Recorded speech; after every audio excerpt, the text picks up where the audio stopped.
Hello. Welcome to Geek Waffle, episode 48, 15, 16, 23, 42. Or as I like to call it, this isn't your podcast, this is our podcast. And the only reason you're listening to it is because we let you listen to it. That's right, ever so slightly. I'm mouthful, can't wait to put that into YouTube. So first of all, just want to kind of introduce Chloe. Chloe is an old friend from work, and she's joining me on this Lost Waffle, whereby we're actually going to talk about the TV series Lost. So say hi, Chloe.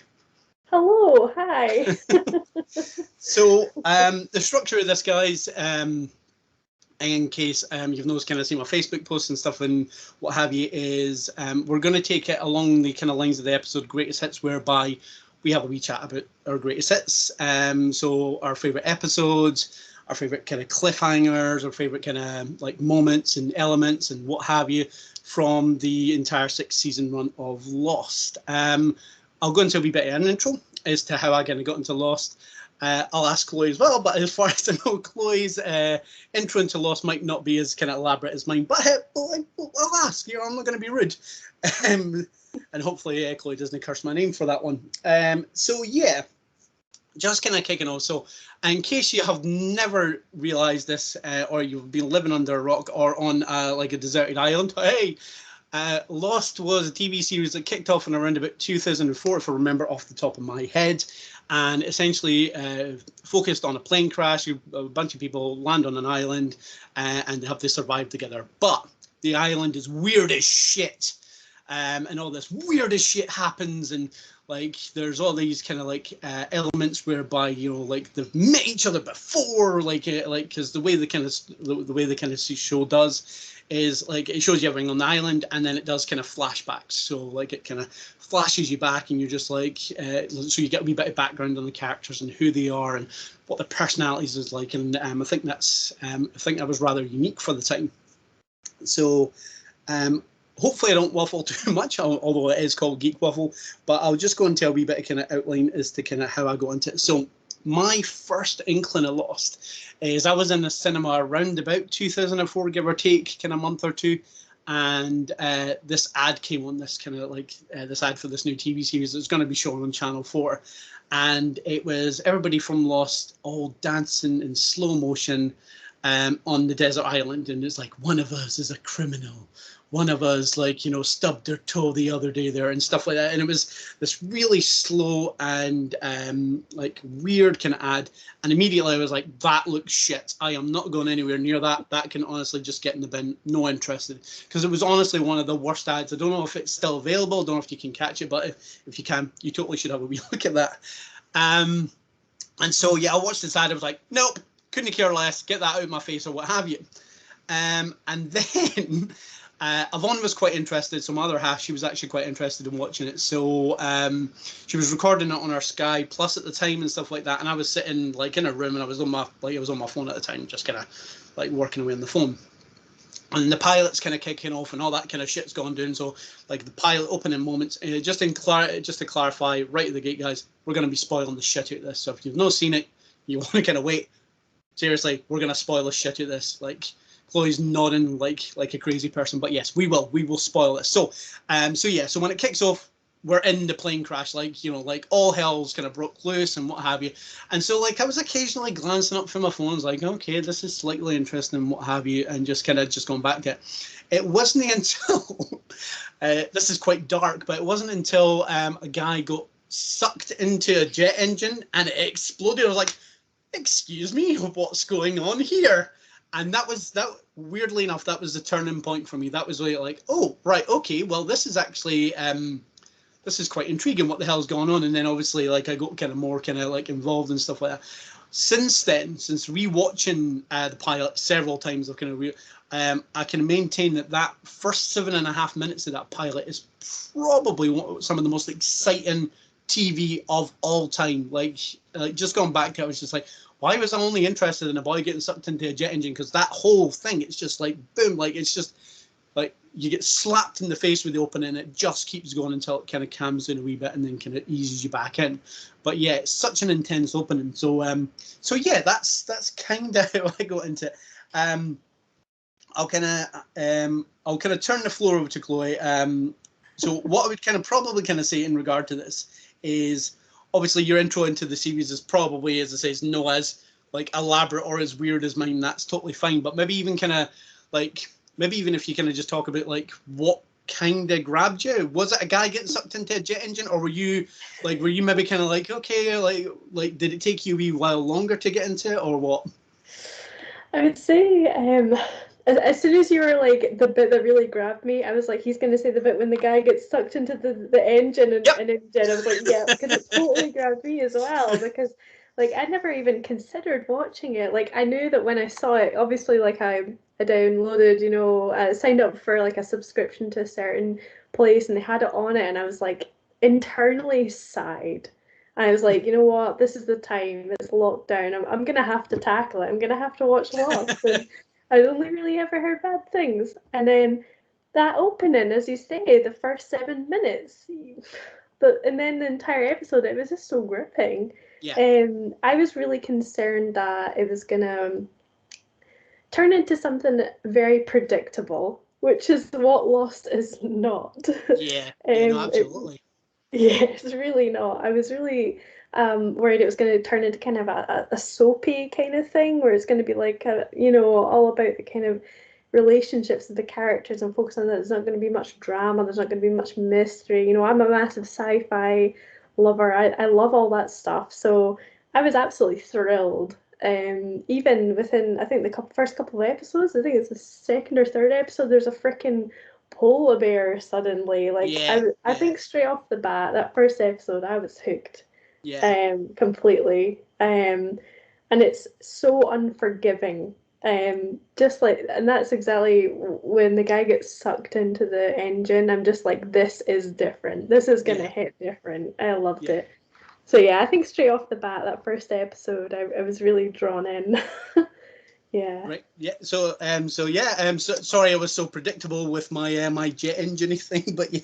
So just talking a bit more about the pilot, in terms of kind of why, like, so we will kind of discuss, I think, why we think people didn't like it or why people didn't stick with it. I've had a few kind of like inklings and stuff like that, but just talking about that pilot, yeah, okay, like boom explosions and shit like that kind of happening in the first kind of like second, people kind of collapsing on like like pregnant ladies getting like pushed out the way, explosions and all this kind of stuff just kind of going on in that first 7 minutes, which is a great kind of intro to like a lot of the characters. Jack pretty much just takes the lead, even though obviously as it kind of progresses, he kind of doesn't want it, but like as soon as it kicks off, he's like, I'm the man. I'm gonna save that person. I'm gonna save that person. You go and get pens because you're annoying me, and like I need you at my road and stuff like that. So which is poor Boone.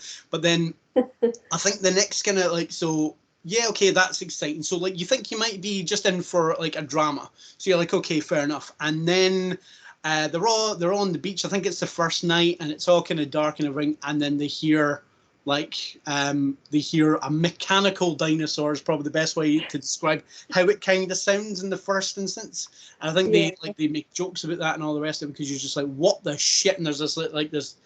Like the CG's a little bit ropey, but there's this kind of like this shot of them all kind of like looking into the woods and everything's kind of rattling in the background and you hear the noise and you're just like, what the And so this is another inkling that it's kind of maybe leaning towards a more science fiction-y fantasy thing whereby you're just like, what the shit is that? Because if they've landed on like Lost World, what the hell? And the one thing J.J. Abrams and kind of the rest of them kind of managed, like J.J. Abrams is a firm believer in the whole mystery box thing. And so like he's quite good at kind of teasing details and stuff like that. And like like Cloverfield, I mean, again, he didn't direct it, but heavily involved production and the marketing for that and everything. Like people were speculating, what the hell is the monster? What's this? What kind of film are we going to watch? And like he's so good at that kind of like, by the way, what could it possibly could be kind of thing. And whether or not you were kind of disappointed with the eventual revelation as to what it was or what it wasn't, like when you hear that for the first time, you're just like, oh okay then, kind of thing. Yeah, totally. So yeah, as I said, the pilot is just kind of like both episodes are pretty, because it's like annoyingly it's one of these things whereby they split the two episodes on I think most places, like whereby for a fact it was filmed for an hour and a half and you're just like, I really want to sit and watch the whole thing. But yeah, and then obviously you find out that like the monster or whatever whatever they claim the monster is kind of like is evil as well because it offs the pilot there as well. Just to clarify as well, I don't know if you can know this, but Jack was originally supposed to be played by Michael Keaton. Oh, really? I didn't know But that. Wow. Okay. and that scene whereby the pilot gets ripped out of the cockpit and everything and like devoured by the monster was actually he'd said like if he'd got killed there, he would have actually totally been in it and stuff like that. But the fact that it turned into a long running thing, he was just like, yeah, no, I don't want to kind of be in like a 6-season thing, which is a shame because like that might have been quite interesting. I would have liked to have seen Michael Keaton. But yeah, just a bit of trivia there. So yeah, that's kind of what got me into Lost, a guy getting sucked into a jet engine, which sounds a lot dodgier than I mean it to. So so we'll kind of kick off with the I'll get there eventually with the actual kind of like the greatest hits and stuff like that. So I've got a few kind of like ones kind of written down here as well. I'm not going to show anybody my notes because they're guff, but I'll maybe start in terms of characters. And so I've got kind of my top 6 and stuff like that. One's a kind of cheap, but that's cool. I'll explain that on that side. So character 6 is Juliet. So Juliet's actually she's brought into this series around about season 3 as part of the others. And so like up to this kind of point, the others have been this kind of mysterious kind of group of people on the island, and you're just like, oh, who are these people? Oh, they're evil. Oh, they're whispering in the woods and stuff, and like lead to kind of some like really kind of awesome moments and stuff like that. Like the finale, the first time you get any inkling of them, they're on a boat and they steal. What? Much to Michael's annoyance and all our annoyance every time we hear him go, "He's my son." It's like, all right, Michael, calm down. But yeah, so the others are the antagonists. And I hate doing air quotes, so I'm going to set my hands and never do it again. But Juliet's kind of brought in, and right at the gate, it's weird because like I kind of like I was already like, you know what, I kind of like this lass because she was very kind of sarky, she was very kind of like, she was quite funny, but she was also she was kind of likable, and like even though she's supposed to be part of this antagonistic group, I was kind of like, yeah, like, you know, like I'm kind of feeling what you're kind of doing, like, yeah. So like I really like Juliet for the outset, and as it kind of progressed and they kind of kept her in it and stuff like that, I kind of felt that her character got kind of fleshed out. Her story is actually quite tragic in terms of kind of how she ended up on the island in the first place. She only ever wanted to leave because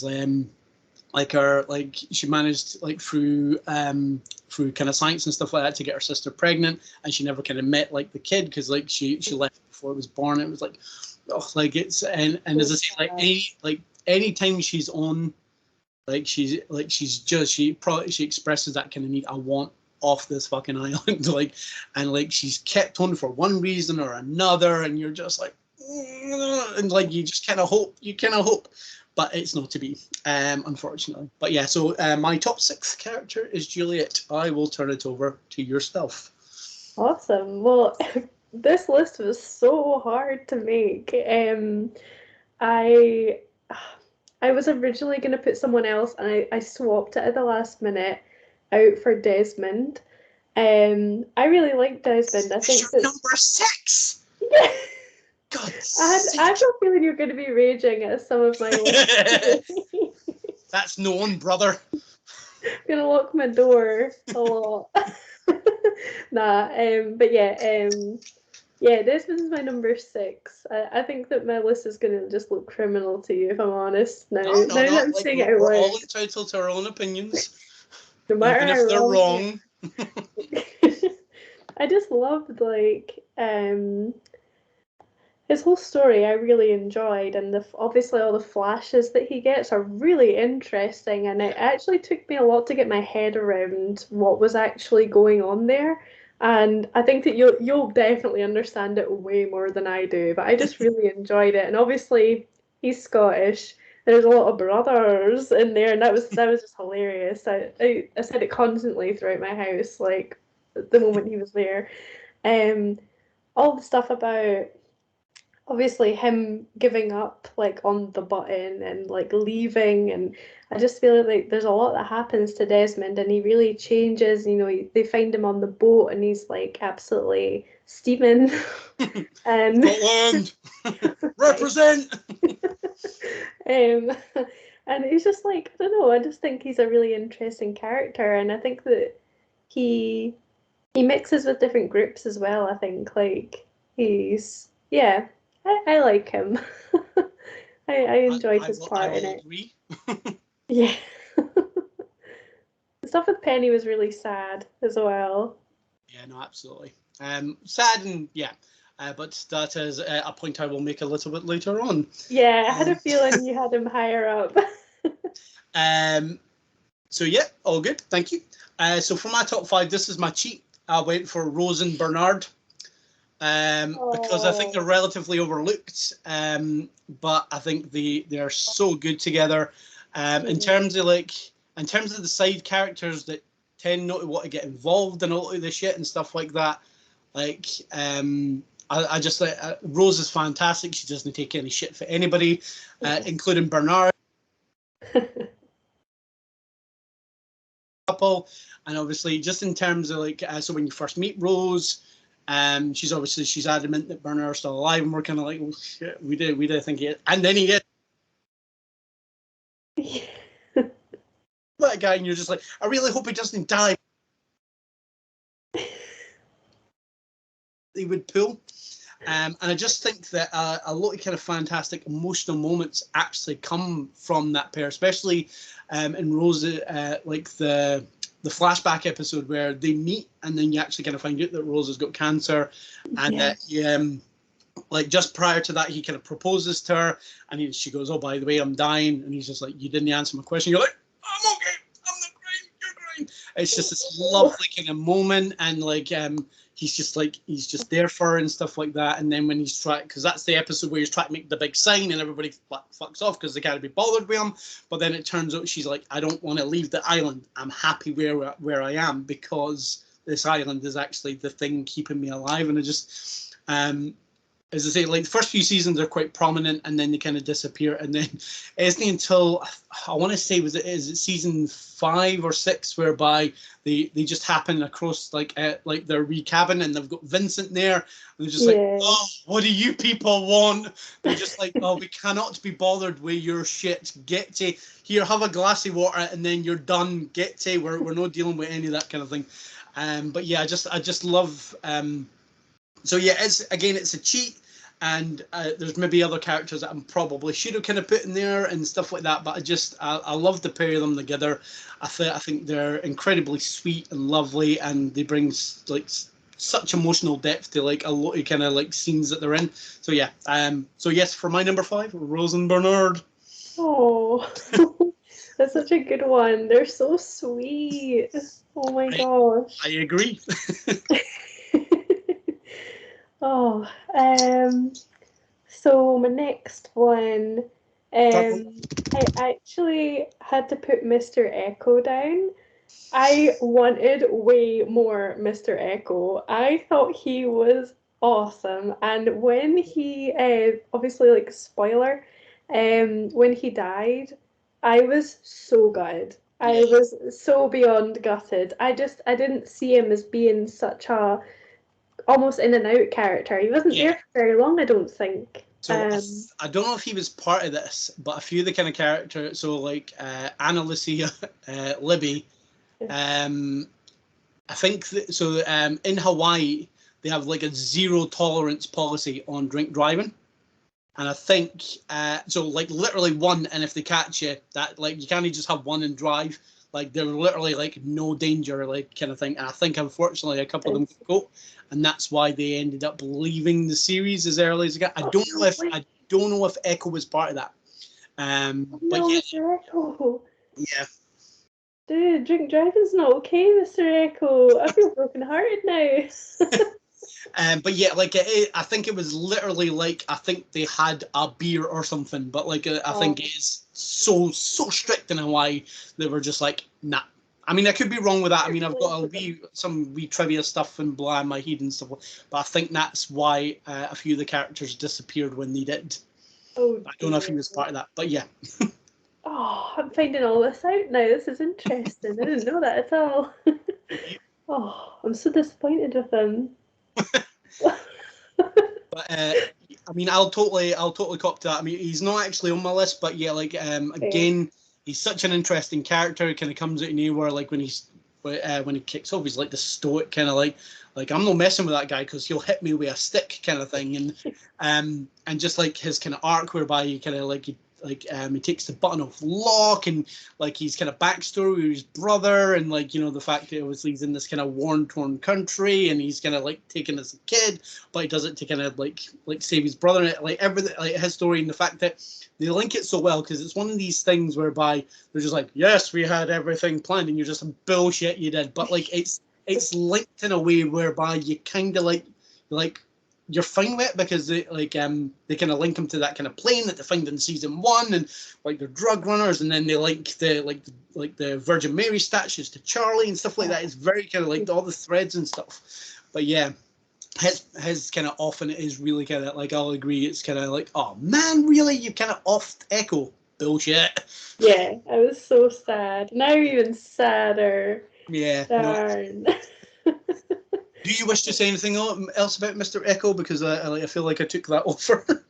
No, that's cool. That's cool. You definitely know way more about this than me. No, I think that is all. Cool. Thank you. So I will move on to my number 4, and this potentially might be a controversial choice, but I went for Benjamin Linus himself. So he was my number 6 that I swapped out for Desmond. I love Benjamin Linus. I think he's great. Yeah. No controversy here. Yes. So so just to explain a wee bit. So Ben is again one of the other. That's like 2 others on my list. I'm an others lover. So Ben kind of pops up in season 2, and again, I think this is one of these things whereby his character was only supposed to be in a couple of episodes, kind of thing. But he actually kind of completely and utterly knocked it out of the park in terms of his performance. They're just like, yeah, we got to keep this guy around. So they first kind of meet Ben in a net. I was about to do an air quote again, bad mark. So they find Ben in a net in the middle of the kind of jungle, or Rousseau kind of traps him and stuff, and he's all cabbaged, and he gets an arrow through the shoulder. And for at least maybe 3 or 4, maybe even 5 or 6 episodes, there's this whole kind of thing whereby, is he a bad guy, isn't he a bad guy, and what have you, and they kind of play that so well, because he, like, his performance, he's just like, you know, I'm Henry Gale from Minnesota, like I was in a balloon with my missus and we crashed on this island, and like the whole time he's kind of like, he's crying his face off, and you're just like, I might believe this guy, but then again, and it just like the revelation that he's actually he's actually one of the kind of like the antagonists that they kind of, it's just like, whoa, and because he gets his ass kicked by Saeed, Saeed kind of finds the kind of like the driver's license. I think the driver's license it's a black guy, isn't it? Like in the driver's license, they're like, shit. Just to kind of clarify, Ben's a white gentleman. And they're just like, oh shit, so they go back. But then there's this kind of brilliant moment in that kind of like that second season where he turns around and he's just like, you know, if it was me, I would kind of draw a map to a secluded spot, like in the middle of the kind of like jungle, and when your friends got there, like a group of my people would be waiting for them. Like, and then it just get like, and then the episode ends, and you're just like, shit. And like, so you're very lucky, because like you live in the age of binge. But when I watched that episode, I had to wait a week. Oh, but, like, I was watching Lost week by week, and when that happened, I was like, what? No, what? So yeah, I had to wait a whole week before I found out what happened next. But like, and as it progresses. Yeah, okay, fair enough. He's not the nicest guy in the world, but like he's such a layered character, and he doesn't actually he isn't kind of like so obviously bad, but he's not so obviously kind of good. He's definitely very ambiguous throughout the kind of whole run, and you kind of feel for him as it kind of goes along. Even like to the point whereby, spoilers everybody, in the season 6 finale, just prior to obviously like there's a bit where everybody's in the church and stuff like that. Yeah. And he's setting it aside. And they're like, you know, coming in, he's like, no, I'm fine and stuff like that. And you're just like, fucking go inside, like you've done your time and stuff like that. But like he's such a great character. Even when he's fucking with Desmond and he's gonna kill Penny, I'm just like, it's like, oh, I'm so conflicted because like I know why he's doing it, but like I love Desmond and Penny. Not didn't he do that, but like Ben is such a brilliant character, and his performance by Michael Emerson is just like it's just absolutely fantastic. So whenever I see he's actually in something, I'm just like, yep. Um, coincidentally, I obviously I didn't notice that he's in Lost. No, Lost. He's obviously in Lost. He's in Saw. He's in the first Saw film. Oh, no way. Yeah. So like, have you seen Saw? Hey, have you seen Saw? Seesaw, oh, Yeah. years ago, Yeah. years So ago. like, Yeah, I so went to watch it. the person that kind of kidnaps the Doctor's kind of wife and kid, that's Benjamin Linus. Yeah. Yeah. Like I didn't rewatch that. That's yeah. amazing. But yeah, so for my number 4, Benjamin Linus, and over to you. Oh, that was a really good one. My number 4 maybe isn't so surprising because I feel like everybody loves him. He has no character development. You might fight me on that. I'm not sure. I'm not sure. He has no character development, but I Okay. love him just for him. It is Hurley. I love him so much. It's hard not to love him. I don't think he has much character development compared to other people. Maybe he has a little bit, but he's kind of, I don't know. I just think he's awesome. I love, love, love all of his backstory stuff. And like, Yeah, obviously, when they come back from the Oceanic Six, just watching all that is just such a joy. It's yeah, just so fun. Obviously, the whole numbers thing is a whole different chapter of talking about that's just like that blew my mind, and I still don't think I fully understand the numbers thing, but I'm sure we'll get into all that cool stuff. But yeah, I just love Hurley. I just want to hug him. I just yeah, think he's great.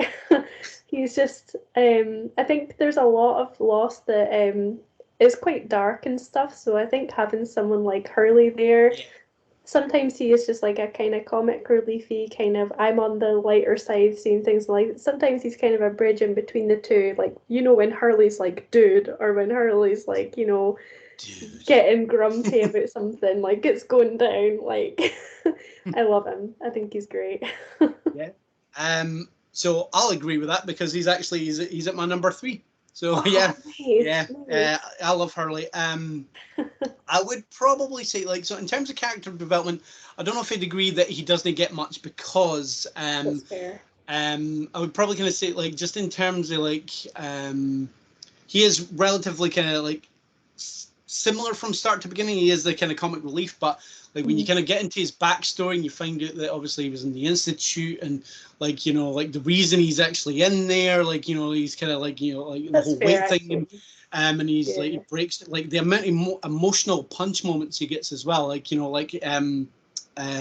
Jorge Garcia, like he's fantastic, and like the moments he breaks down, like when Libby kind of goes, and Oh, just yeah. any time or when he tells kind of Claire about Charlie, you're just like Jesus Christ, like he can Yeah. hit you, and but yeah, you're absolutely right, like he's definitely in that kind of like in that lighter kind of bracket, and whenever he gets involved in the hijinks, you're just like you really want him to make it like through, and you didn't want them to kind of like take a pot shot at him and stuff like that.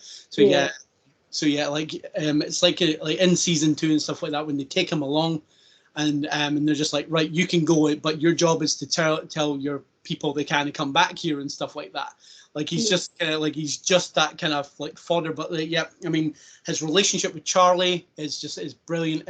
He, unfortunately, short-lived kind of relationship with kind of Libby is really sweet as well. It's just annoying Yeah. that he doesn't actually going to get to play through and stuff. And but yeah, it's just so yeah, I like Hurley wise. I totally agree. I think he does get enough character development. I mean, probably not as much as some of the kind of like the bigger characters, but like he Mm. definitely has like a lot of emotional beats and stuff like that. He's very funny. His backstory, like the chicken place getting hit by a meteor and shit like that's all very kind of like very kind of like Twilight Zone and stuff like that because of the numbers Yeah. and yeah. So yeah. So yes, Hurley is my number 3. So that will allow you to go into your number 3. That's fair. I will just say one more that I feel like it's a bit harsh on Hurley in terms of the character development thing. He does get some. Okay, Yeah, yeah. not a lot, but like yeah, like I'd say Some. yeah. So my number three is a character that I really struggled to like until more toward the kind of other half of Lost, the last couple of seasons, which was Sawyer. Oh, Mm-hmm. my heart goes out to that boy again and again and again. And the first season, and maybe even the second season, I just had him all wrong. You know, when Yeah, you learn about his letter, you know, and you see the flashback with Jacob and stuff, it's just oh, my heart goes out to him, and obviously Juliet as well. You're just yeah, oh my gosh, no wonder he was like so angry at the world. Really, I watching the whole of Lost. Like I'm gonna watch it again, but I'll definitely see it with a different perspective. It's one of those shows that I don't think you could watch a second time the same way because I think that you view the characters so differently now. You don't have the mystery. I was gonna say how many times. I don't blame you. I'm definitely going to rewatch it, but I will definitely view Sawyer completely differently the next time I watch it through because you just have yeah. so much empathy for him. You gotta love him. Like it's, but yeah, I really didn't enjoy him, and I kind of hoped that he'd die off in the first season. I'm so happy he did not. Yeah, I yeah. was so wrong, and I'm sorry, Sawyer. Yeah, I mean, he's not. I think so. I haven't even got him down as an honourable mention, which is a bit shit. But like, I'd probably kind of put him in there after the fact. Yeah, like Sawyer. Again, I nuanced kind of performance and stuff like that. Yeah, like yeah, okay, he's like the kind of like the redneck kind of con man when it begins, and you're just like he's like that. Oh, like it's Sawyer, but like I kind of thought like yeah, like a lot of his moments, especially him and Hurley bouncing off each other, is really kind of like whenever he calls Hurley, and it's that one where Hurley turns around, and he's like, "Shut up, redneck man." He's like, and he's just like, "Good one," but yeah, so and Yeah, especially like I'd probably gonna say the thing that like makes his story even more tragic is like in season 5 and they're in the Dharma Initiative and him and Juliet get together and stuff like that and the way that kind of all ends you're just yeah. like fuck. But yeah, like I do like Sawyer as well. But yeah. So yeah, I'll move on to my number 2 unless you want to big up Sawyer anymore. No, on you go. So my number 2 is Desmond, a lot Oh, higher on my list because again character that only kind of pops up in season 2 weirdly enough like when I thought back on this I actually thought he was introduced in season 1 because the first time you see him it's him and Jack in the stadium and they're like running up the stairs and they're running down the stairs and then Jack cabbages himself and he's like, "Oh, you all right, brother?" And that's the first time you meet Desmond and then you're just like, "Oh, it's just a passing character, what have you." But yeah. then obviously they open the hatch and they go into the hatch and they find a guy in the hatch and the guy in the hatch is pushing a button and that guy happens to be Desmond, who reveals him as like oh like back off or I'll blow his head off, brother. And you're just like, it's that guy he met. What the hell?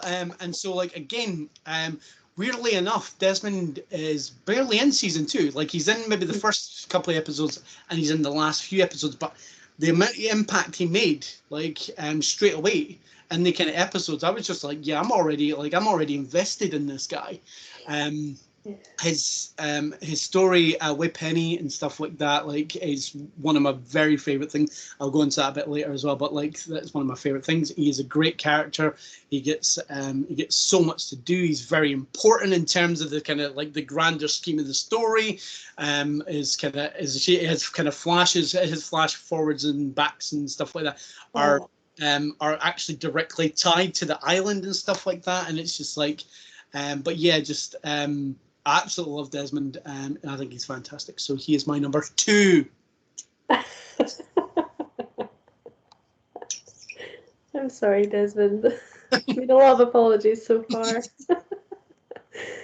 Okay, so my number 2 is Sun, actually, Hmm? which I thought might be a more surprising addition, but I just absolutely love her background, her like backstory, and how quiet she starts off, and then I think that her um I think she's built up very gradually, and obviously there's all the stuff between her and Jin, and you kind of think, oh, he's an a-hole, and you know Yeah, she's like obviously all this rubbish is going on, yeah, but I just love how she turns out. She turns into this very strong woman who, but it's not like a typical like how do I say this the right way? I know that these days we're very drawn to making specifically molding like very strong female characters into these things, hmm, but for the purpose of them being a strong female character. Sun doesn't start off like that, and we can see her journey and we can yeah, see her becoming strong in an emotional sense and in a yeah, growth sense. I love her so much, and obviously Sun and Jin, I love their story and how they make up, and how obviously I won't go into the passings just now and all that, but they find each other again. I cried yeah, so much when she goes up in the helicopter and yeah, she's literally screaming. yeah, I had to pause and get tissues. I was just out. I was like, damn, this is too much. But she's awesome. I love her so much. And I love that she, although she's obviously meant to be this like liked character, I think she was meant to be a liked character throughout. She's yeah, not just two-dimensional as yeah, well. There's things that she does that, you know, people might not necessarily like, and certainly I was like, ooh, you know, she's a complete fleshed out person, and I really enjoy that. And the acting I just thought was phenomenal. yeah. Absolutely phenomenal on her part as well. Stupidly, I haven't written down like any actors or actresses' names because I really want to mention her name, but I'll Google it. But I absolutely That's love. actually really annoying me because I don't know like off the top of my head either. Because I know that Jin's played by Daniel Day Kim. I know that, but like Sun's name off the top of my head is genuinely escaping me, and that's annoying me. It's. I really hope that my pronunciation is okay, but I think it's Union Kim. Yunjin Kim. She's amazing. Yeah, I really enjoy just watching her act. It was just amazing. So yeah, that I think she's my favorite character. I love the stuff between her and Kate in the early seasons as well. yeah, And yeah, Kate figures out she can speak English. It's just yeah. oh, I love it. Yeah. And she tells Michael as well, which he's the Yeah. kind of almost awkward moments when Jin's like, "Yeah, what the hell are you talking about?" And I'm like, "Oh shit." Uh, Ooh. so I'll do a wee bit of honourable mentions. I'm just gonna see if I can read this. Uh, yeah, okay. So I'm only going for one honourable mention, despite the fact that I've said I like Sawyer. There's a lot of other characters that I like. I totally kind of like. Michael's probably no one of them. Like he kind of annoys me, but oddly enough, he is not my dishonourable mention. I've got a dishonourable as well. So my honourable mention is Frank Lapidus, who is the helicopter pilot who appears in season 4.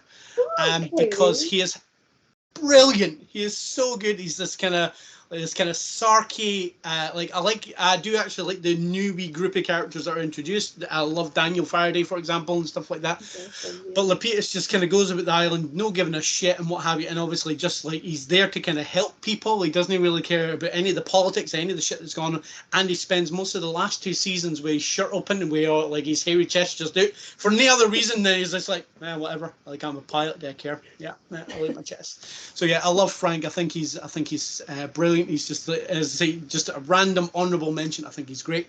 I'll mention my dishonourable one as well, and if you've got any honourable or dishonourable, you can.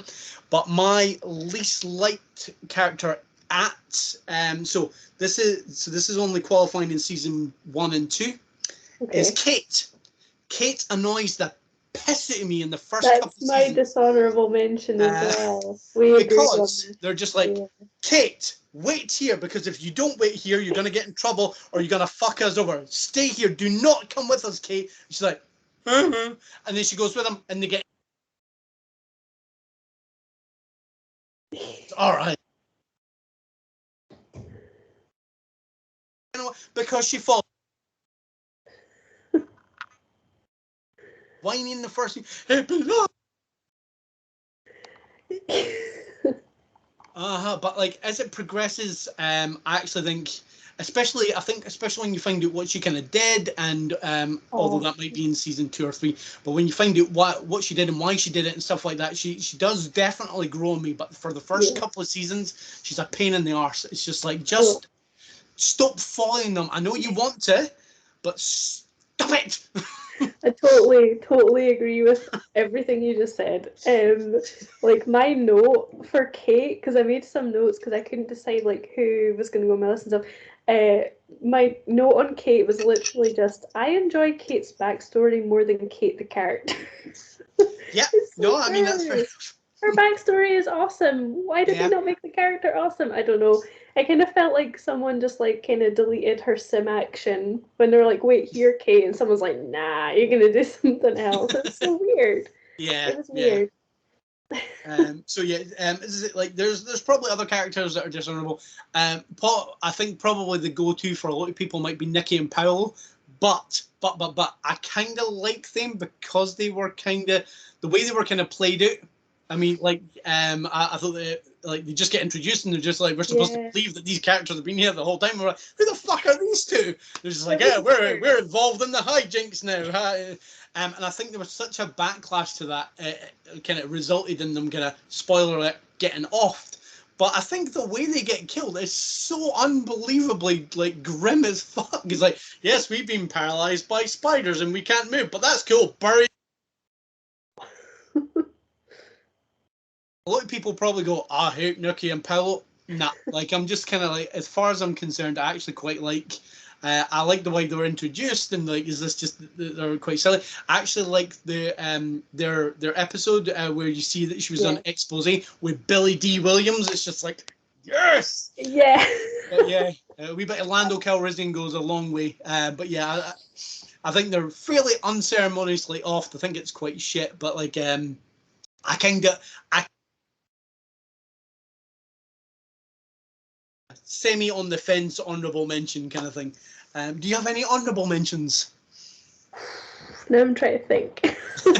I think I quite like their story, just like as a little short story in there. I'm glad they didn't do more of them. I think they got that quite right. The balance was good because like more is going on, and I like that they did that. I'm just saying this while I try and think of honourable mentions.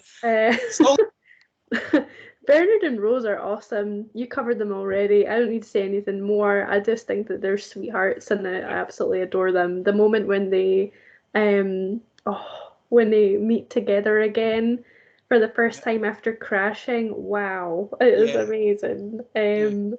I don't think I have any other ones. No. No, I don't. Well then I will then go on to my number one. On my side of things, probably no surprise here. On the side of things, John the Man Locke. Snap! I absolutely 1,000,000,000% love John Locke. I think his character is one of the most interesting.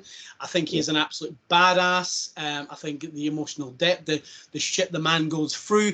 My biggest annoyance with John Locke is that he isn't technically in the last couple of seasons. Because they kind of like, oh, it's a switcheroo and stuff like that. That kind of pissed me off.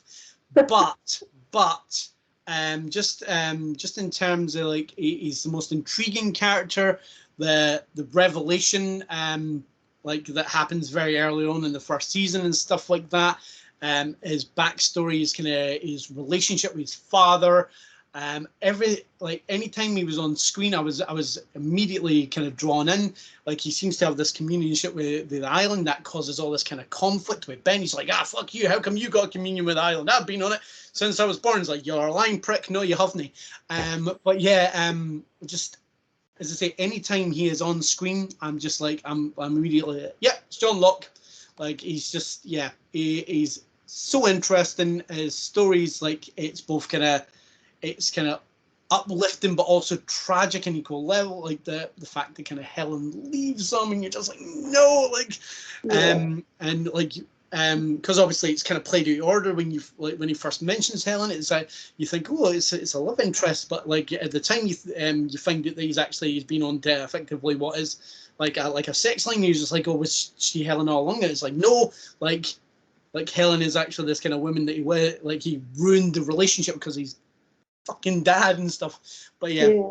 as I say, it's like I'm so like I'm almost irritated that he isn't actually technically in the last couple of seasons. But Terry O'Quinn is absolutely fantastic as a character, and according to a little bit of trivia, like the part was written for him, like right out of the gate, like so he didn't have the audition or anything like that at all.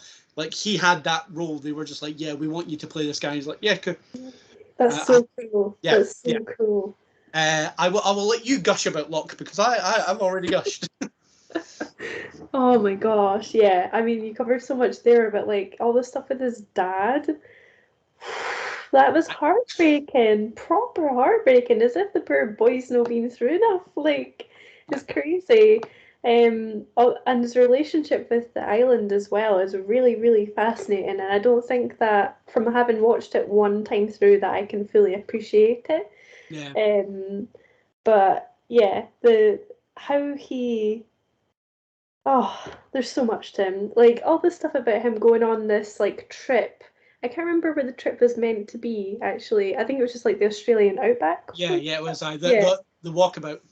Yeah, the walkabout, and obviously like they say that he can't go, and then obviously he's on the plane and all this happens and he can walk, and he's very mysterious when he's sitting playing that game. I don't know if there's a name for the game that he plays with Walt, and that was really interesting. So it's backgammon they're playing, isn't it? Is it just backgammon? Okay. Yeah, so it's so I know that. So there's a game introduced a bit later on with the two brothers, with the the different colored stones and stuff like that. But yeah, it's just backgammon. Just backgammon. Yeah. That's cool. Yeah. That's really awesome, and just how he becomes this kind of like leadery person, and where am I getting at here? I'm not going to go into deaths. I'm trying to avoid not speaking about deaths until we get to the deaths. He's just awesome. I love how all of his survival like instincts and skills and stuff, and I don't know, he just he just really stands out. He stands out for a lot of reasons. He's just such a strong character that I'm just trying to get my head around it. Now that I know that the part was written for him, I think a lot of it makes sense because it just fits him like a glove. Like the way he's acted it and the character, just so like it was just excellent.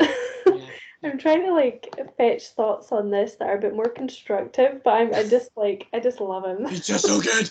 Yeah, I mean, it's good. I think the thing with him and I, like, he's in his element because like he's a guy who's like, I brought a case of knives. I'm going to hunt some boar. You're just like, okay then, and stuff. And it's so cool. Like just how focused he is and stuff. Like when he blows up the hatch and Harley's like, did he blow up the hatch? It's like, I'm blowing up the hatch and I'm going in and stuff like that. Yeah. Like a lot of times people are just like because like his actions as well. Like when like for example when like he throws the knife into Naomi's back and everybody's like, what the fuck, Locke? What are you playing at, pal? But like he's defending the island and stuff like that. So like even though or like when he blows up the sub and stuff like that kind of thing, and you're just like, they were going to go off the island, and you're just kind of like, I think it's actually quite interesting that none of us put Jack on the list, and I don't think Jack is a particularly bad character. I really don't. I just think that, I don't know, like, he doesn't kind of rate as my top kind of 6. Like, I've got like random ones in there like Juliet and kind of Rose and Bernard, and it's not that I dislike Jack. Jack's I think a bit of a grower. Sometimes he can be a bit annoying. It's like, you know, like when he won't let stuff go and stuff, and you're just like, just chill it and piss off, mate, kind of thing. Yeah. Thinks that like his dad's having an affair with his kind of ex-wife and stuff like that. And you're just like, sorry, what now? Like, so yeah, so some of the storylines are a wee bit thing, but I think it's really interesting that none of us mentioned Jack. Yeah. No, I'm kind of happy that you had the same thoughts as me, because I wondered if I was just being a bit pessimistic, as I can be with protagonists, because I was really happy when they kind of shifted the focus off of Jack more as the seasons went off. I think that if Jack like remained, if he had as big a part as he did in like the first 2 seasons, I'd say, I don't know if I would have watched it all the way through. I don't know why, because as you say, he's not a bad character. I just think he's a wee bit nippy. Yeah, no, absolutely. He's no Kate Nippy in season 1 and 2, but there is like and some of the filler, like the episodes where he gets these tattoos, and you're just like, I mean, he's like, no, you're gonna give me the tattoo and stuff. It's like, why did you fucking stop being a dick? It's so weird. Yeah, but I look at the filler episodes, like season 3 would possibly be like the filler season, because obviously they introduced Nikki and Powell and stuff. But thankfully, I think after season 3, they were just like, right, guys, for the next few seasons, you're only getting a set amount of episodes, and they're just like, right. So that's why I think the writing for season 4, 5, and 6 is so much tighter, because it's Okay. you're getting this amount of episodes to wrap it up, and they're just like, cool. And I'm really glad it never got cancelled, because there's nothing worse than you're really into something that gets canned. Oh. But yes, that was our top 6 characters, and we've been speaking for ages so far. This is going to be the longest thing ever. Right. Okay. So I think what I'll do next is I'll talk about favorite elements. This is quite a wide kind of range of kind of stuff, but this is like talking about the genre of the series and stuff like that and blah. So, like for example, my top 6 is that the fact that the show actually kept me guessing right until the very end. You're absolutely kind of right. It's one of these shows that was never predictable, like, because obviously, like in the first couple of seasons, like they do standard stuff and then flashback, but then they change the flashback later on, and they flash sideways and upside down and like what have you. So like the fact that I was always kind of like completely engaged, and I'm probably going to say none more so than season 2, because the amount of stuff that's kind of essentially kind of like drip fed in season 2, you're getting the hatch, you're getting the question mark, you're getting Mr. Echo, and like all this kind of stuff that's just been kind of drip fed, and like I'm totally kind of into it. So that's kind of like my top 6. So number 6 of my top favorite elements of the show. Like I was like I never quite knew where it was going, and that like I was totally into that. Cool. I think like my number 6, I've just jotted down some and not numbered them. I've now realised. My number 6 though.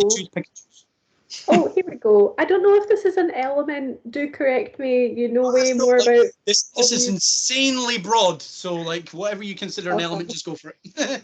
If I get it wrong, I'll be so impressed with myself, oddly. So my number 6 is, I feel like, and I'm really interested to hear your opinion on this. I feel like the characters, actually, any character, I can't really think of any that this doesn't fit in with, but they seem to stay really true to who they are. So this is more talking about like the writing itself, like the dialogue. Yep.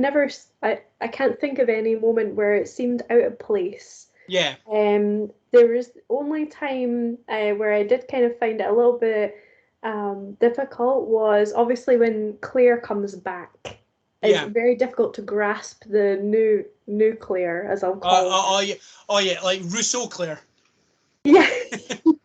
Yeah, aye. Claire got Rousseau'd. Yeah. That was difficult, but again, that wasn't necessarily an issue with dialogue not fitting. Yeah. That was just a new, version of that character, I suppose, a new chapter in her life. But yeah, I have to say the dialogue was amazing. Nothing seemed out of place at all, and I really enjoyed that. Yeah, I mean, I would say with Claire, like, it does kind of make a bit of sense. Like, it seems a bit out of place, but at the same time, you're kind of like, she got left there. People were just like, bye. And so it kind of makes sense. She went a wee bit kind of like crazy. So, totally. Yeah. No, like, yeah. So, that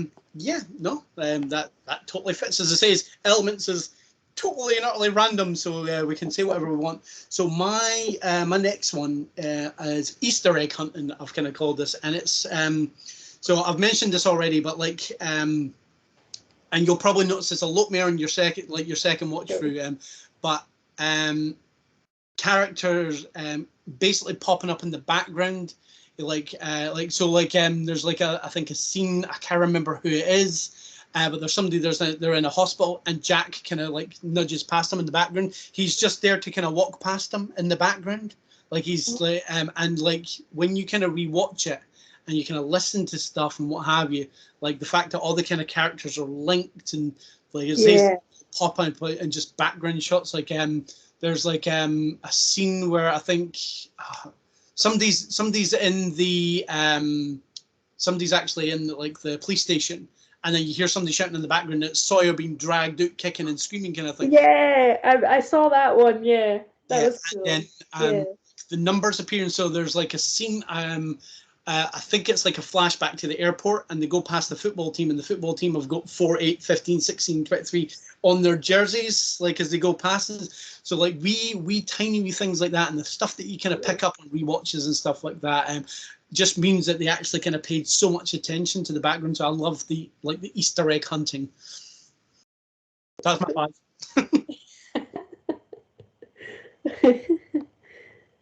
Okay, I guess my 5th one would be they really pack in a lot to each episode. So much happens. So like obviously like as you know, like I watched Lost for the first time earlier this year. Yeah. And it's been a few months, so obviously in preparation for this, I did some light watching the past couple of nights, and I just kind of clicked through some episodes, and I was just admiring, just like flicking through scenes and just thinking like so much is happening in this one episode. And I was like flicking through a couple of them, and I thought they really jam a lot in here, but it doesn't feel cramped, it doesn't feel rushed, it doesn't feel like it's just somehow there's just this perfect balance of how much story they churn out. Yeah. Wow, yeah. I was really impressed by that when I thought about it, because the amount of shows that I've watched is crazy, much like yourself, and sometimes the balance isn't right in that way, and they just have long episodes because they've got a mandate for a long episode, and because there's filler, the Simpsons do all the time, stuff like that, or there's the bit in the middle of the episode that's not really that interesting that you kind of grudge through, or side scenes that don't really make sense and they're just for it. But I think Lost is just perfect in that way. Yeah. Yeah. No, absolutely. Yeah. It doesn't seem bloated. It seems kind of fleshed out, like they've actually taken their time and kind of written the episode. People might disagree with us, as I says, it definitely has its haters. I think I can actually count on one hand the amount of people that I know that have watched it start to finish and actually enjoyed it. So yeah, it's a bit of a weird one. Cool. So mine's kind of like my next one actually kind of ties in. Kind of I would say to you about like the storytelling device. So in general, like the we're on the island doing our island stuff, and then the flashback, and then as it kind of progresses, the flash other ways as well. But I love that because it was like because you were getting it was like you were getting 2 shows for the price of one, because you were just like, okay, here's all this weird shit going on the island, and here's some more dramatic, almost soap opera stuff. Like not quite, because obviously I hate soap operas, but like almost that kind of level kind of stuff. And again, you're getting more character development. You're seeing like any vulnerabilities and stuff like that, and it's kind of played it in the past, and you're kind of seeing how they all ended up on the flight. And it was such an interesting story device. I think at that point, I don't think I'd really kind of seen anything that had kind of had. You might have got flashback episodes and what have you. But you never got anything to that level. They kind of like, we're going to do both in a single sitting kind of thing. And it was quite a unique kind of device at the time, and I was just like, it was like really interesting, finding out that like Kate blew up her dad. What the hell? But then on the island she's just been nippy Kate like thing. But yeah, I loved how they kind of used that, and then how they subverted it as it kind of went on as well.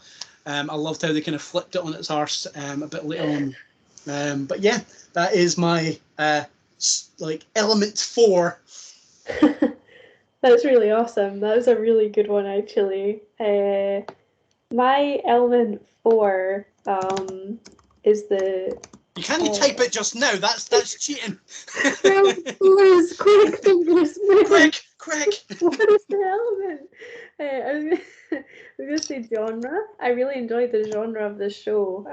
I could imagine a bunch of writers coming up with completely different genres. You just say, okay, people crash land on an island, and people have at that and take it in loads of different directions. But I really want to shout out for the specifically sci-fi elements of this show.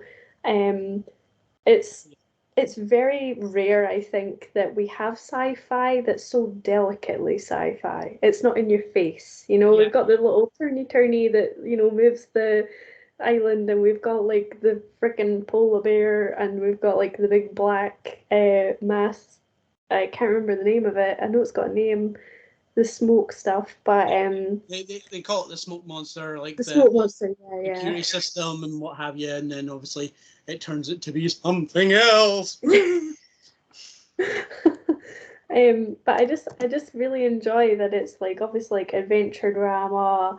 There's so much going on, and I like that it's a very delicate sci-fi show as well. So, what I really enjoy are shows that have science fiction that are accessible to other people. Yeah, Because a lot of the time it's not very accessible, yeah, which is why I like, and I know this is a completely different show entirely, but I'll just mention it. This is why I like Lower Decks so much, because people who haven't been watching Star Trek yeah. all their lives, you know, it's Yeah, accessible. it's They such a can balance enjoy on it. that one as well, because it is like, it's there for the Trek, like the Trekkers, Trekkies, whatever you want to kind of identify as. Mhm. But yeah, it is quite accessible. I think Yvonne, she's not a huge fan of kind of like Star Trek. She likes what she's kind of seen, but like obviously Yeah, I'm like the Star Trek person, but I think she would like Lower Decks. But yeah, like I totally yeah. get that. Yeah.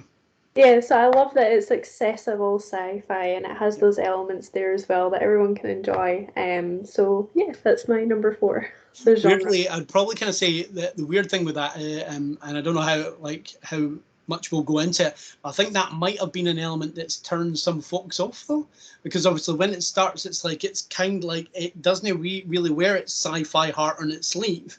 It isn't Yeah, until I'd probably kind of say around about season two, definitely where is it season four when like it turns out the island's got a faster than light drive, and it just kind of like it just kind of like teleports away. You're just like, sorry, what now? But I think I think a lot of people were probably just like, oh man, this is sci-fi, this is shit, yeah, But I think that might have been something like that's I think for me when it firmly really kind of like planted both feet in the ground and went, I'm sci-fi. That's kind of like yeah, season two is like I think when it does that, and like when it done that, I was kind of like, yeah, okay, shut up and take my money kind of thing. So yeah, but yeah. like I agree that like that was an element I enjoyed as well, but I Cool. can totally kind of I think I've spoke to people that were just like It's too when much. it Yeah. when I went full sci-fi, which leads into my next one. So I really like to time travel. A lot of, like I know a lot of people like so again I'll maybe not kind of go into too much, but somebody like Yvonne's sister basically kind of watched it, and when it started going into the time travel thing, that was I think the thing that she checked out the most at. She was just like, nah, like. But my That's favorite fair, thing about yeah. that is that it took the time to go back and actually was like, by the way, we're in the Dharma Initiative now, which is always is an element that's essentially introduced in season two. But we get plopped in there and we actually kind of see a lot more, and that's why I was just like, I'm totally fine with this. But not only that, like because obviously like the time skipping, like the record skipping, like on the tracks and stuff like that, as Yeah. the analogy they use. Because of that, we got to see so much more of the island. We got to see Rousseau as a kid. We got to see the fact that she kills her whole team. We get to see the statue fully formed, and like all this kind of like wee bits that have been kind of teased through it. They basically use this kind of element to go, right, okay, we're gonna show you all this shit. We're gonna like all this stuff that you've been like, oh, but why is that statue only got 4 toes, and why is that statue like get missing? Why is it only got a foot? And like because it was like, right, there you go, there's a statue, shut up, kind of thing. Yeah. But like, do you know what I mean? And you get to see your first proper inkling that Richard might be a little bit stranger than he like. Because That's every scene so he's cool. in, he's always kind of quite young and stuff like that. But you're Yeah. just like you just kind of dismiss it until like it goes right back to like back at and you see like young Charles and what have you. And he's just the same. You're just like, what the shit is this? Like Yeah. so like again, I love the time travel aspect. A lot of people hated it. I know they did, but I was all over it because it was just like I'm getting so much more expansion on the universe as a whole, and I'm like I was there for that.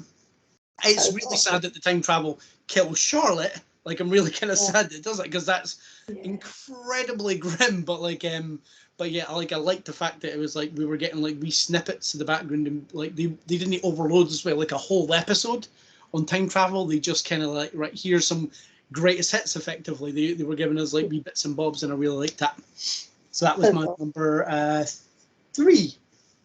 Awesome. That was a really good one. My number 3 is the music. I think the music. I hope it's not overlooked. Obviously, I've not really like looked into what people say online and stuff. I've tried to still shelter myself a lot in preparation for this. So, Yeah. um, I don't know if it's underappreciated or not, but the music is genius. The soundtrack is really good, and it is so complementary to what's Yeah. going on. I was super impressed at it. Yeah, it's really good. Oh, yeah. Yeah. No, Yeah, absolutely. I love it. And even like just the opening music. Yeah, And which you know what? isn't really anything. It's just like. You know what I will say when I first started watching it, obviously in the modern world, we've got skip button for the intro, and I did it every time like an idiot. It's quicker to just let it go than skip it. Yeah. And I love that. But yeah, the I'll go more into the tension. That's one of my other ones, but I think the music is tense where it needs to be. It's Yeah. complementary. It's very slight. It's never overpowering. Good music. It almost molds itself into the scene as well, if that even makes sense. Oh, It's yeah. not No, absolutely. jarring. Yeah. Yeah, it's not the music's playing, and Yeah. it does well. And there's 6 seasons of that. It's really impressive. I Yeah. love it. Yeah, that's my number 3. Oh, absolutely brilliant. I will elaborate a bit more on that one a bit later. So I'll go into my number 2, and my number 2 is the mind fuckery, as I've kind of listed it here, That's a good one. which again like ties into the storytelling device, but the fact, and we've kind of mentioned this already, but the fact that like at no point did I really kind of know where it was going. You've got the numbers that are apparently cursed, but they're linked to everything, and yeah, like just the like just how much I was just like kind of like I was like, oh, I kind of know where this is going. And like, oh no, I didn't know where this is going. Okay, I mean, it isn't kind of like proper, like we've kind of mentioned, it's subtle sci-fi. It's no like hard sci-fi. It's no Totally. primer. Which Yeah. Jesus, I mean, I liked Primer. I think I can't remember, but yeah, like I just kind of like how yeah, it's just it's again, it's subtle mindfuckery. Isn't it kind of like it's almost like it's accessible mindfuckery.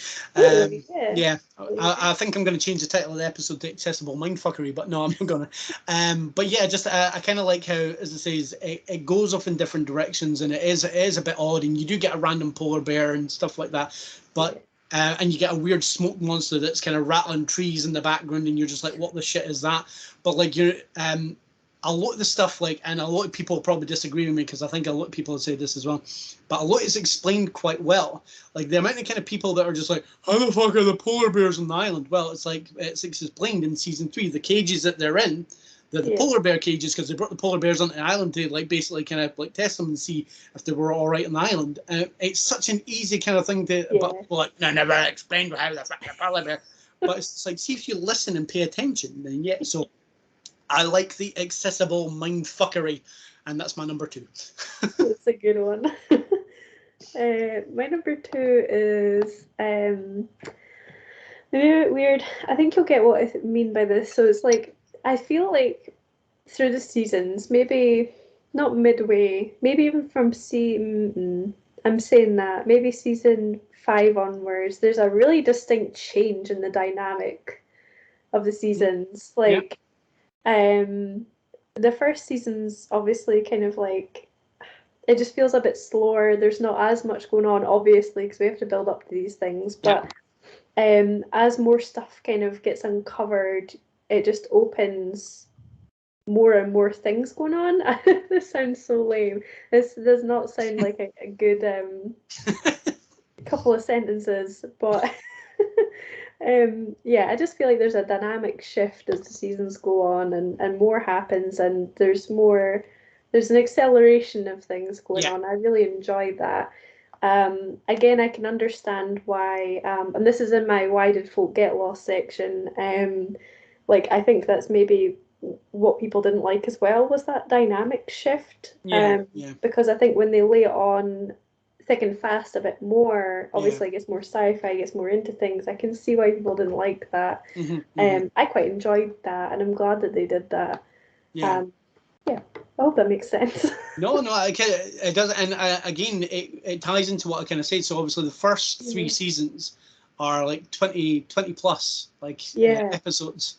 And again, that was par for the course at the start of kind of like start of the kind of millennium and stuff like that. Stuff like most series would be 20 odd episodes a piece, and so that's why you end up with like a lot of filler episodes. Well, I say like the start, but like say for example, you got your Buffy, your X-Files and stuff like that. But for shows like Buffy and X-Files, it kind of works because with like Buffy, obviously you got and X-Files, you got your main storyline gone through, but at the same time, it fits so well into the Monster of the Week episode, whereby you can just have a standalone episode tied to nothing, and it kind of works. Lost, unfortunately, isn't that kind of thing, which is why I think like the filler episodes where Jack gets these tattoos and shit like that. I'd probably like I've not actually done like top worst episodes, but I think that would be one among worst episodes. I'm just like I don't give a fuck. Why are you showing me this? And I said I do have a little bit of love more for the expose episode with Nikki and Powell, despite the fact that like by its very definition it's a filler episode. But I kind of like how they do that one. I'm a little more forgiving on that, but again. So I think when they basically kind of says, right, okay, from season 4 onwards, what we're going to do is we're actually going to strip the episodes down and we're actually going to kind of concentrate more on the main storyline, then that's why the dynamic shift works like it does, because obviously it's slow burning at first and like they're just like, here, we're going to drip feed you an element. And it's like, okay, we didn't actually kind of have like the need to do that anymore. So boom, there you go. Like we're just gonna there we go. There's some time travel. The island's just kind of like like hyperspaced out here. Like they were able just to go bam, bam, bam kind of thing. So yeah, I think that's probably the best explanation for that dynamic shift. That's pretty awesome, yeah. But yeah, so my top one element, I've not got any honourable mentions, but my top one element is actually it's a joint one. So it coincides with one of yours for earlier, which kind of links in. But so the musical score by Michael Giacchino. I don't know if I'm pronouncing that correctly. If I'm no, he's not watching this anyway because that'd be awesome. But it's absolutely on par. I've really loved his music for a while, but I think I'd probably kind of say Lost is by far his best work. You're absolutely agree in terms of like it builds attention when it needs to. The emotional weight, like some of the music kind of hits as well. Like it's music that's genuinely kind of made me tear up. Like there's the emotional kind of stuff going on screen, but like that coupled with the music, I'm just like, I'm okay. And then that sly tear rolls down my cheek because like it's music for all seasons. So like it's so and you're right, like it fits into it so well. It never seems out of place, but like there's so many kind of like iconic kind of themes and stuff like that. The opening, fair enough, is just like a long drawn out violin and stuff. But as is, I've kind of found as he's become a lot more mainstream, his stuff is not had the same impact that the Lost music did. But like I've got the first few seasons. I mean to kind of pick up the other few seasons on CD, but I love the music. So yeah, I'm totally in that. And joint with that is I'll basically just put Desmond and Penny. And what I mean by that is their story throughout is one of my most favourite things in the entire thing. It's such a beautiful love story. It's the centre is so much. You really like when he's stuck on the island for as long as he's out, you just want him to get back to Penny. And then when he's back with Penny and Ben's like, I'm gonna kill you, like, Ben didn't fucking do that, man, because I've been waiting so many seasons for them to actually get together, and you're gonna do that. I'll slap you, pal. I'll slap you. But like I just absolutely love their love story, just at the center of it. Like the episode where like he's a monk kind of thing, and like or like he's a monk for like half an hour, and then but then when they meet for the first time, like he's helping her with the wine in the back of the car, and you're just like, and just like their eyes meet, and like the music play, like their theme music, which is linking into like their theme is absolutely fantastic, and I'm just like I'm all about that. And that's going to tie into like episodes a bit later on as well. But yeah, just so yeah, that's my top one element. slash two elements, the score slash with Desmond and Penny, just in general, the two of them together, just like all hail. Well, my number one is just one number one, and it literally is. It's kind of just feeding into the same thing, which really just speaks volumes as to how well they really do it. But the tension in this show works. The tension when they want something to be tense, they know how to do it. It's unreal. Yep. There wasn't any moment that was a flop for me when they were trying to make it tense. Like I was at the edge of my seat for a lot of this. Yeah. And obviously there's elements of it always keeps us guessing. We don't really know how things are going to shape out the first time we watch it, obviously. And yeah, they do tension incredibly well, and I've thoroughly enjoyed cliffhangers, all the main storylines. I loved it, and I did feel tense genuinely. Obviously the music feeds into that as well. Yeah, that's my number one. Yeah, no, absolutely. Yeah, I'd agree. The tension is like just absolutely kind of like watertight kind of thing. Like just bits where you're just like yeah. Yeah, totally. And yeah, like they could draw stuff out quite well. Like I'd probably say like just one of the best examples off the top of my head is the scene where they're about to kind of like execute Sawyer in season 3, and he's outside the cage. And it's just kind of like, you're just like, oh, like, and like the music's swelling, she's kind of like, she's trapped and everything, and like, obviously doesn't kind of quite play it that way, but yeah, like it is kind of like, oh shit. And even watching it, I know what happens, like obviously surprisingly, because I went through it a few times, but just kind of just like knowing what happens doesn't make it any more like, oh shit. Or like like when they have they been able to press the button in enough time, and it's like the alarm's gone ape shit, and that was like unreal. stuff starts to kind of like clank in the background. You're just like push the button, push the button, push the button, push the button, kind of thing. But yeah, brilliant. We this is going to be the longest episode yet, but I kind of suspected as much going into this. So right, guys. So moving on. I'm going to go into the top 6. I'm putting. I said holy shit moments, but I'm gonna upgrade it. I'm gonna upgrade it to holy fuck moments. Yeah. Because like these are the moments I was just like holy fuck. Potentially, sometimes audibly, like not always, but yeah. So this might kind of cross over with cliffhangers and finales, but if it does, it does it. Like what have you. So tops. So number 6 of my top kind of holy fuck moments is, I'm just going to quote this: "We have to go back." So just to kind of elaborate, so this is actually the season 3 finale, and during the season 3 finale, you're seeing like Jack's feeling a bit kind of rough, and he's kind of been drinking, and he's got a beard, and like there's all this shit going wrong, and so like you're watching it and you're just kind of like, okay, this is obviously just this is just a standard flashback, la-di-da-da-da. And right up until the final moments of the episode, you're in that, and then he's made a phone call and he's meeting somebody, and then he meets Kate. Now Kate he didn't meet until he went on the island, just to explain it to folks. And so when she gets to the car, you're just like, sorry, what now? And then obviously they have this conversation, and then it ends with him going, "We have to go back." Basically, kind of like we need to go back to the island because they've left the island. And up to that point, you're just like, "What the?" So that's definitely my top 6 kind of wow, holy fuck moment. But I was just like, and again, unlike your good self, because obviously I didn't actually kind of like watch it later on. I watched it when it came out. I had to wait an entire year before I figured out what the hell happened next. So yeah, but yes, that's my top. That's my 6th holy fuck moment. My number 6 is when they're obviously like this is in the pushing button era of Lost, when the clock actually does tick over and shit turns red, and we see like Egyptian hieroglyphs Yep, things. yep. And I was like, why are there Egyptian hieroglyphs there? And it really scared me. I don't know why. I had some really like spicy nightmares that night. I don't know why. I episode did something to me. But I'm still confused about why they were like Egyptian hieroglyphs. So if you know anything about that, that'd be awesome. It is cool, it's cool. That's just what they were. But that was my holy shit moment. There was so much tension in the whole button Yeah.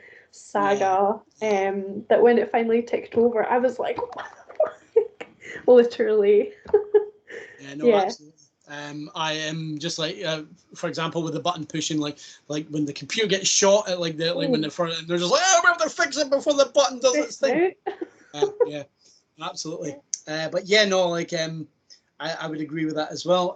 So my top, so my fifth top kind of holy fuck moment is the opening to season 3. So what Lost done so well, especially with its finales and its openers, is it subverted stuff so well. So at the start of, and it kind of does the same in season 2, but at the start of season 3, we're introduced to Juliet, and like she puts on a record, and I think it's I want to say it's Downtown, but it might not be. I think it might be.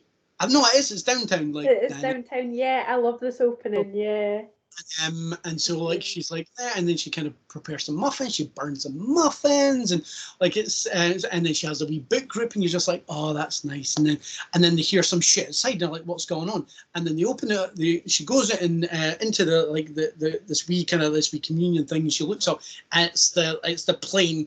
Like for season 1, basically breaking up over the island and crashing. And again, I was just like, because and then you find out it's the others, and they're like, this is them on the island, and then you see Ben coming out his house and what have you, and he's like, I guess I'm out of the book group and stuff. Well, like that opening, because obviously you're sitting there going, oh, what's going on here, and you're just kind of watching it, and you just think, oh, like we're maybe getting introduced to somebody like in a kind of flashback kind of thing, and like no, well, technically you are, but like just the fact that this is what's going on, and you see the tail breaking off, and don't get me wrong, the CG's not as kind of fantastic as I might have thought it was back in the day, but like I was just like, gah, when I first seen that. So That yes, bit was wild.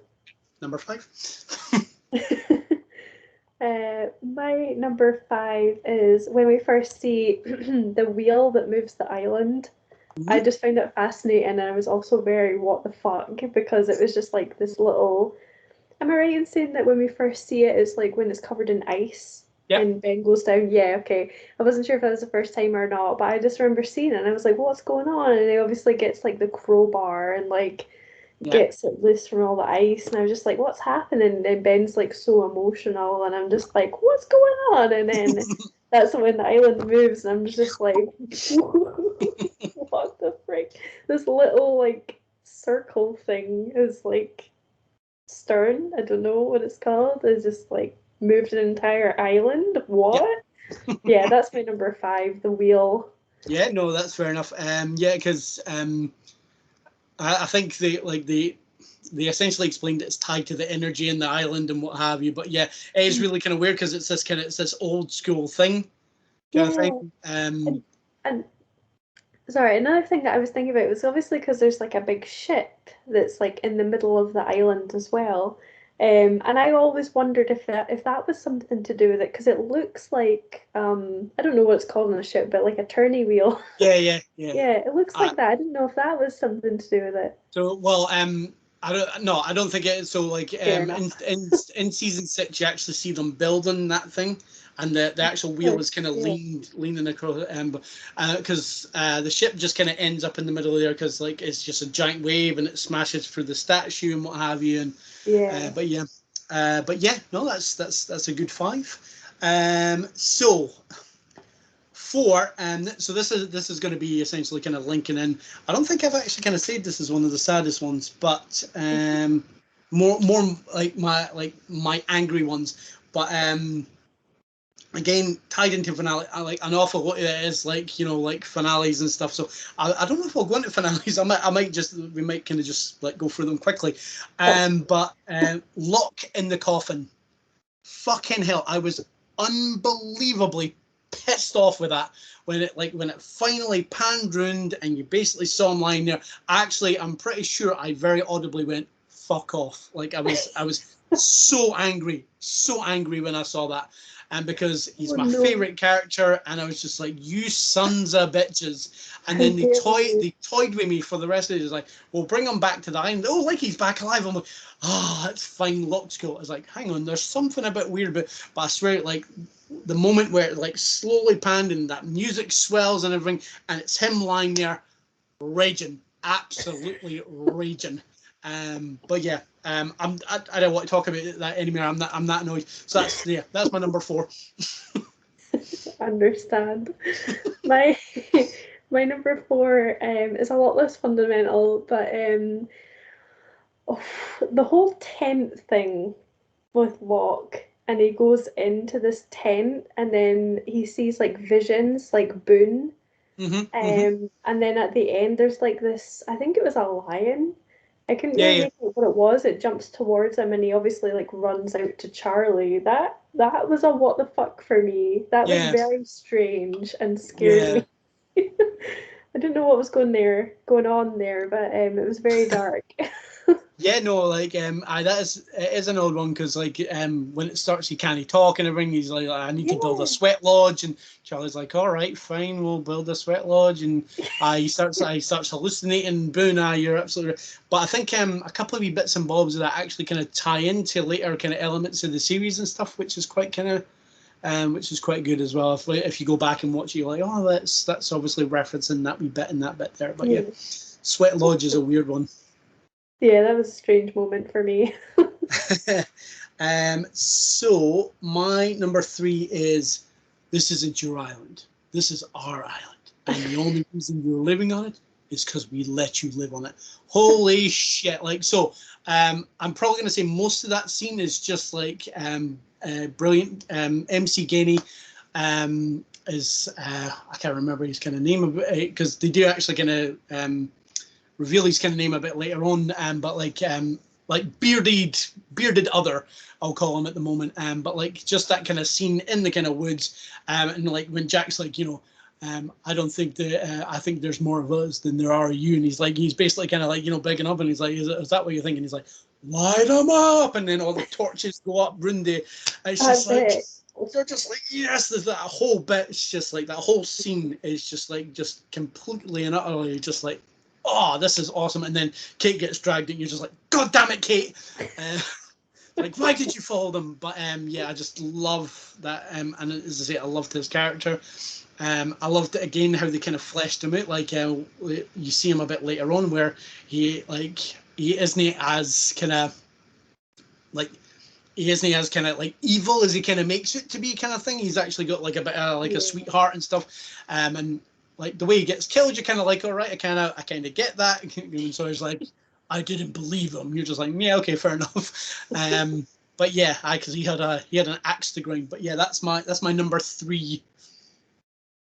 My number 3 is oh my gosh, Sawyer's like heart explodey device. Okay, yeah. That was a what the fuck moment for me. I was like, what the fuck?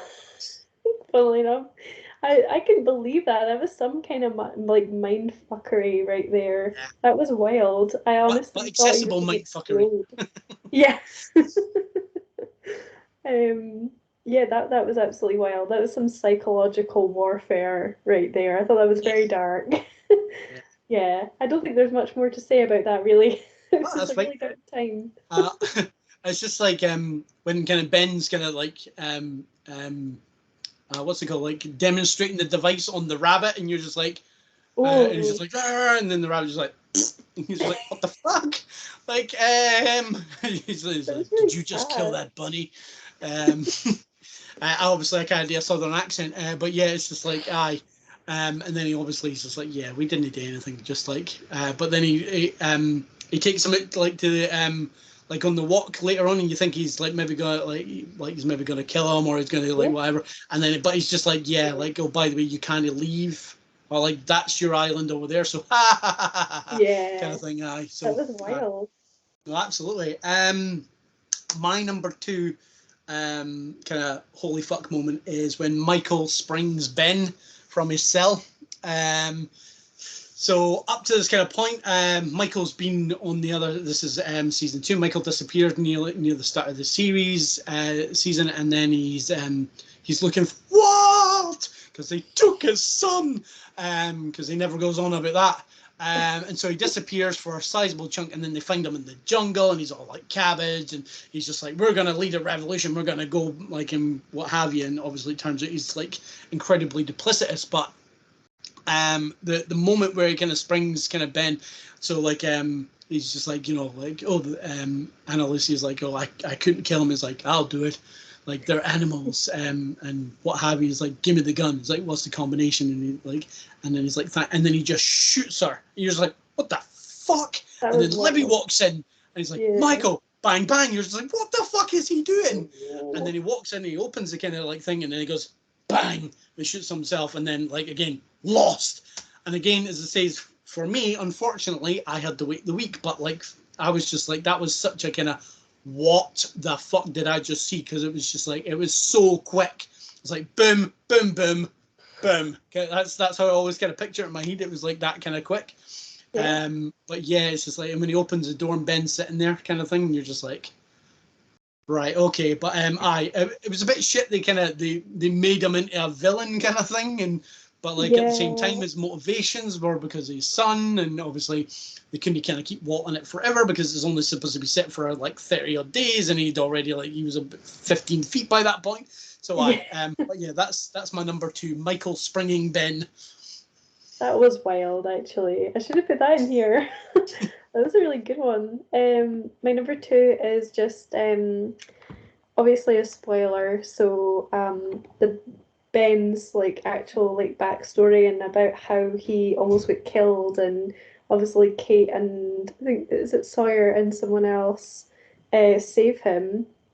Juliet save him, and like obviously he changed completely as a result of it and didn't like really remember. Yeah. That blew my mind. Yeah, that was a big what the fuck moment for me. That was just wild. Yeah. When Saeed kind of shoots him. Yeah. Yeah. Because he's like being kept hostage, all kept in their like little prison bit. And Ben is like so sweet and just so kind. And you really feel for him and his dad, and then obviously that happens and he's completely changed. You feel for him, but yeah, that was a what the fuck moment when you figure out, oh my gosh, like this, he shot him and they saved him in the end, and wow. Because the thing they kind of like establish with the time travel is what happens. It like they're fairly kind of like adamant that there's nothing that can be done. So it's this kind of implication that they always went back and like Saeed always shot him, and that's the reason he was kind of like he lost his innocence, as they kind of say. I was going to air quote again, but I didn't. I restrained. But I say like if we do this, he'll lose his innocence because they pop him in some kind of healing water kind of thing. It's kind of like, geez, that's it. That's a good one. I haven't like, I've kind of kept relatively early in my kind of what the fuck moments. There's a lot of kind of like, wow. So my number 1 is I've termed it Lockabout, because it's the revelation that John Locke could walk, but couldn't walk back. So if that makes sense. So up until so like John Locke, when we first meet him on the island, like running about daft. He's like la la la, I'm running about and whatever. But then when you get his kind of flashback, I think it is like season 4, and it is actually the episode is called Walkabout. And like they kind of play it so you never ever kind of see him stand up. So you never peg, because he's always sitting at his desk, or he's playing games, or he's lying in bed talking to like Helen. But yeah, like and you never at no point are you sitting there going like, oh well, obviously he kind of walk, what the hell kind of thing. And then it's just like when he's like when he's basically kind of like berating the kind of guy for not letting him go on the walkabout, and he's like, don't tell me what I can't do, and then he backs up and you're just like, what the what? So I think that was one of the earliest kind of establishing things that this might not be like a proper drama. I think we were looking at something more science fictiony. But yeah, that was definitely my top one because I was totally like, yep, okay, I'm in for this. Like show me other things where people like didn't have legs before and they've now got legs, or like, you know, whatever. I'm in kind of thing. But yeah, so yeah, my number one, Lockabout. Nice. Yeah.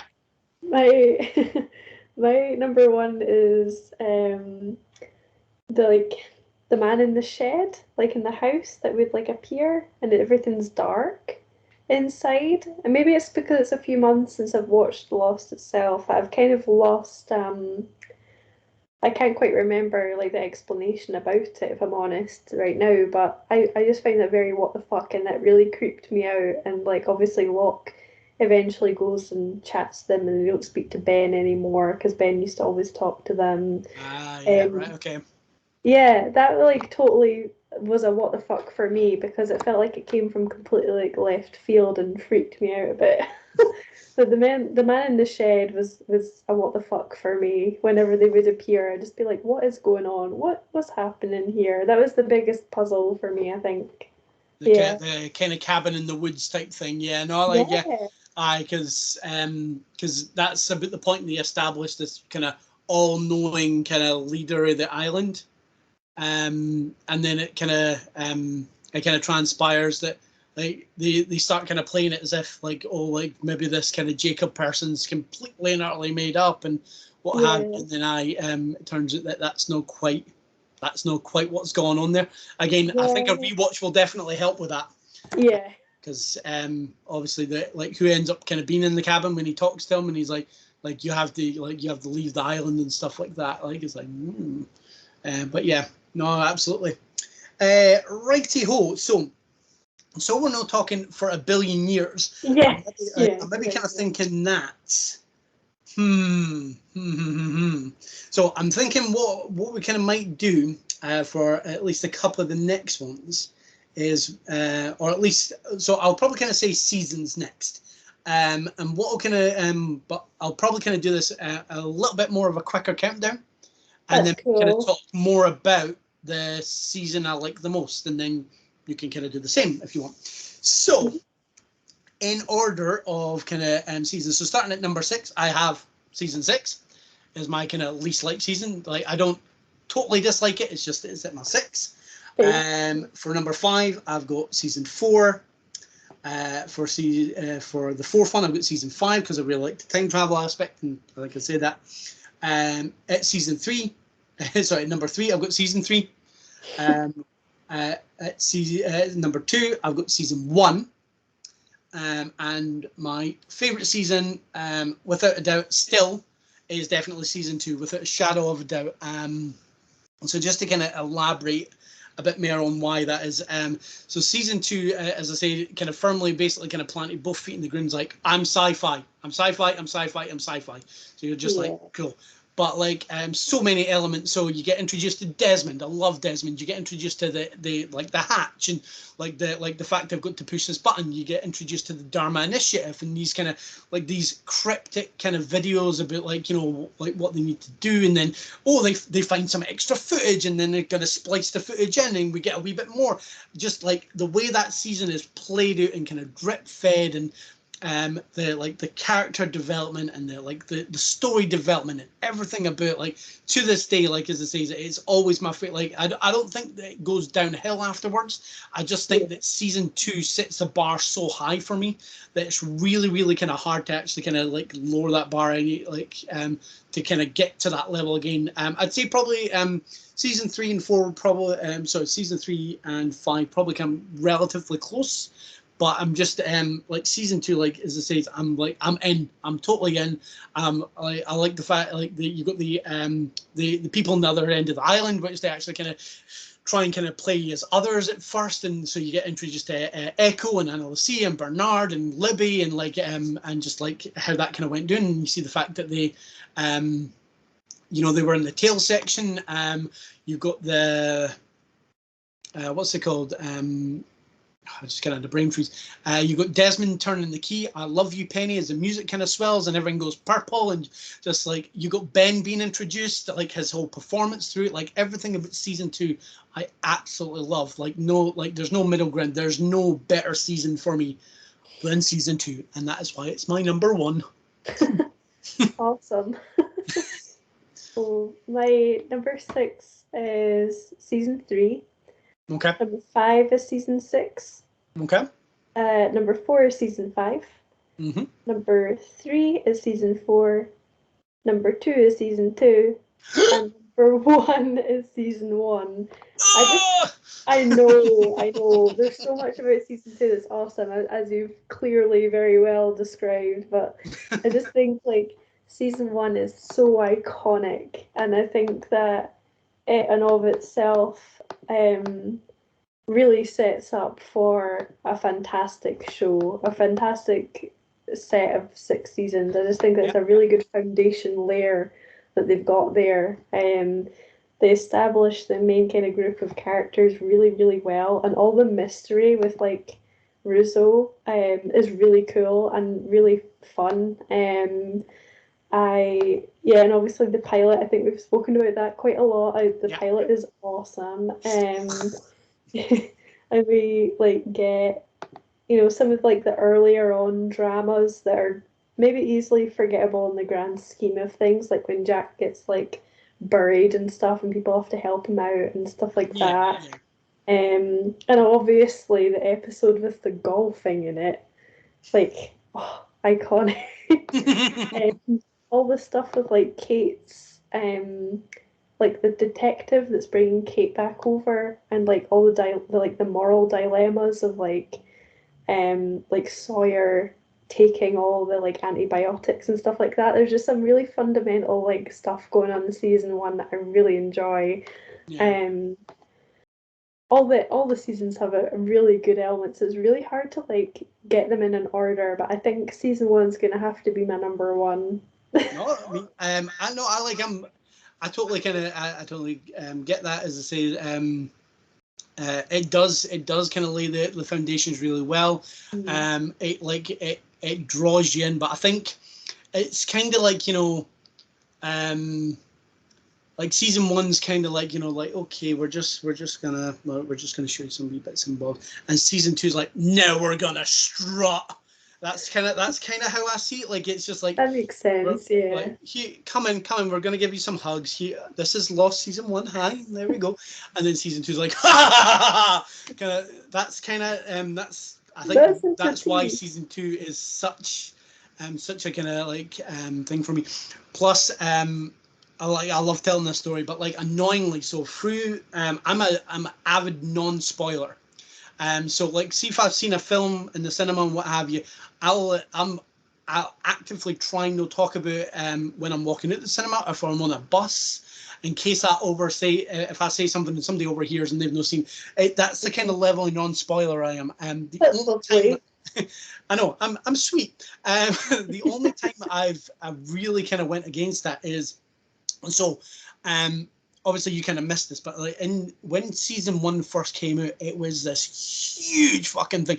I'd say I'd kind of argue that it was probably bigger than Game of Thrones, because I mean, Game of Thrones, I think, kind of kept its viewers a lot longer, despite kind of divisive like last seasons. I liked the last season, but like I think I'm in the minority. But it was such a big thing, and to the point whereby everybody at my work was talking about it. Now, I hadn't got as far as some people, and so like the amount of times they'd be like, "Oh, I've watched it," and then no, everybody's in the manifest. I was like, guys, I've not kind of seen it. Could you kind of say that? And they wouldn't care. They just kind of like week after week they kind of spoil it. So then what happened was Yvonne's mum and sister brought her back season 1 for Canada. And so this was like so season 1 was maybe halfway, 3/4 of the way through. So me and Yvonne actually kind of like tanked season 1, and then by the time we'd finished season 1, season 2 had just started as well. So I was able to actually kind of download the first few episodes in the next series. And so the next time somebody's like, oh, blah blah blah, I was like, oh, do you guys, are you seen they're in the hatch? Oh, you're not that far yet. It's the only time, literally the only time I've ever actively spoiled something as I think revenge. it's fair. Yeah, They but will get some karma. Good on yeah, you. but yeah, so and as I say, unfortunately, I was watching Lost week by week as well back in the day. So again, as I say, season 2 is that's firmly established for me there. So That's yeah. so awesome. So in terms of other things to kind of like go on, I think we'll maybe kind of leave leave cliffhangers and finales, because we kind of talked about what the fuck moments, and a lot of them I kind of like I've double went through anyway. So yeah, so I think potentially maybe going to the saddest passings. Sweet, yeah. And then we can kind of wrap it up with the our kind of favorite episodes. So that's probably going to be a wee bit more talky, but it's just because we'll probably need to kind of go into a wee bit in depth, just in terms of kind of how we felt when particular characters kind of passed. So yeah, so I'll know kind of like fire through that one. So passing wise, and again, guys, if this isn't fucking obvious, spoiler alert, we're going to be talking about characters getting offed. So yeah, spoilers. Whoop whoop whoop. So at my number 6, I have Daniel Faraday. Because season 4 introduces 4 new characters. So you go so you got Daniel, you've got Frank Lapidus, who I've mentioned already. You got Charlotte, who I don't know her last name. It's no church. And then you get Miles. And like Miles is a little bit great at first, but I think like eventually I started to kind of like Miles quite a bit and stuff like that, especially when he's kind of in the past with Sawyer and stuff like that. But Faraday was straight up, as soon as he kind of parachutes onto the island, he's like this intriguing kind of character. He's like he's a little bit out there, and he's a little bit kind of like what's going on. He's very eccentric and what have you. So when so he disappears for a large chunk of season 5, I think it is, and then he comes back. He's like, "I'm gonna save you all, and I'm gonna blow up a nuclear bomb," and you're just like, "All right, cool, that's great." And so then he goes back, and then he goes to like the island where like Mini Charles is there and stuff, and he gets killed by his mum, and you're just like, "What the fuck? No!" And it's so sad because like. There's this realization, because obviously, like, because she's young, she knew she had to send him back to the island, and she knew that she killed him, and it's this whole thing, and it's really kind of like, and as it says that he's such a good kind of new character, because sometimes like they'll introduce a new character and you're like, like you just couldn't care less, but like Faraday, like I'm totally all about like he's such an interesting character, and it's really shit when he gets kind of killed by his mum when she's a kid. Like, yeah. So yeah, that's my number 6. My number 6 is Libby, and mainly because of Hurley, and obviously how sad he was, and like I was crying at that. That was awful, and it's the fact that her death was so like not even meant. It was so like accidental, and by Michael as well. I felt very conflicted about that scene itself, but Libby dying was so sad, and yeah. And it's the fact it's not quick either. Like it's. I know. That ties into my 5, because I put Anna Lucia and Libby.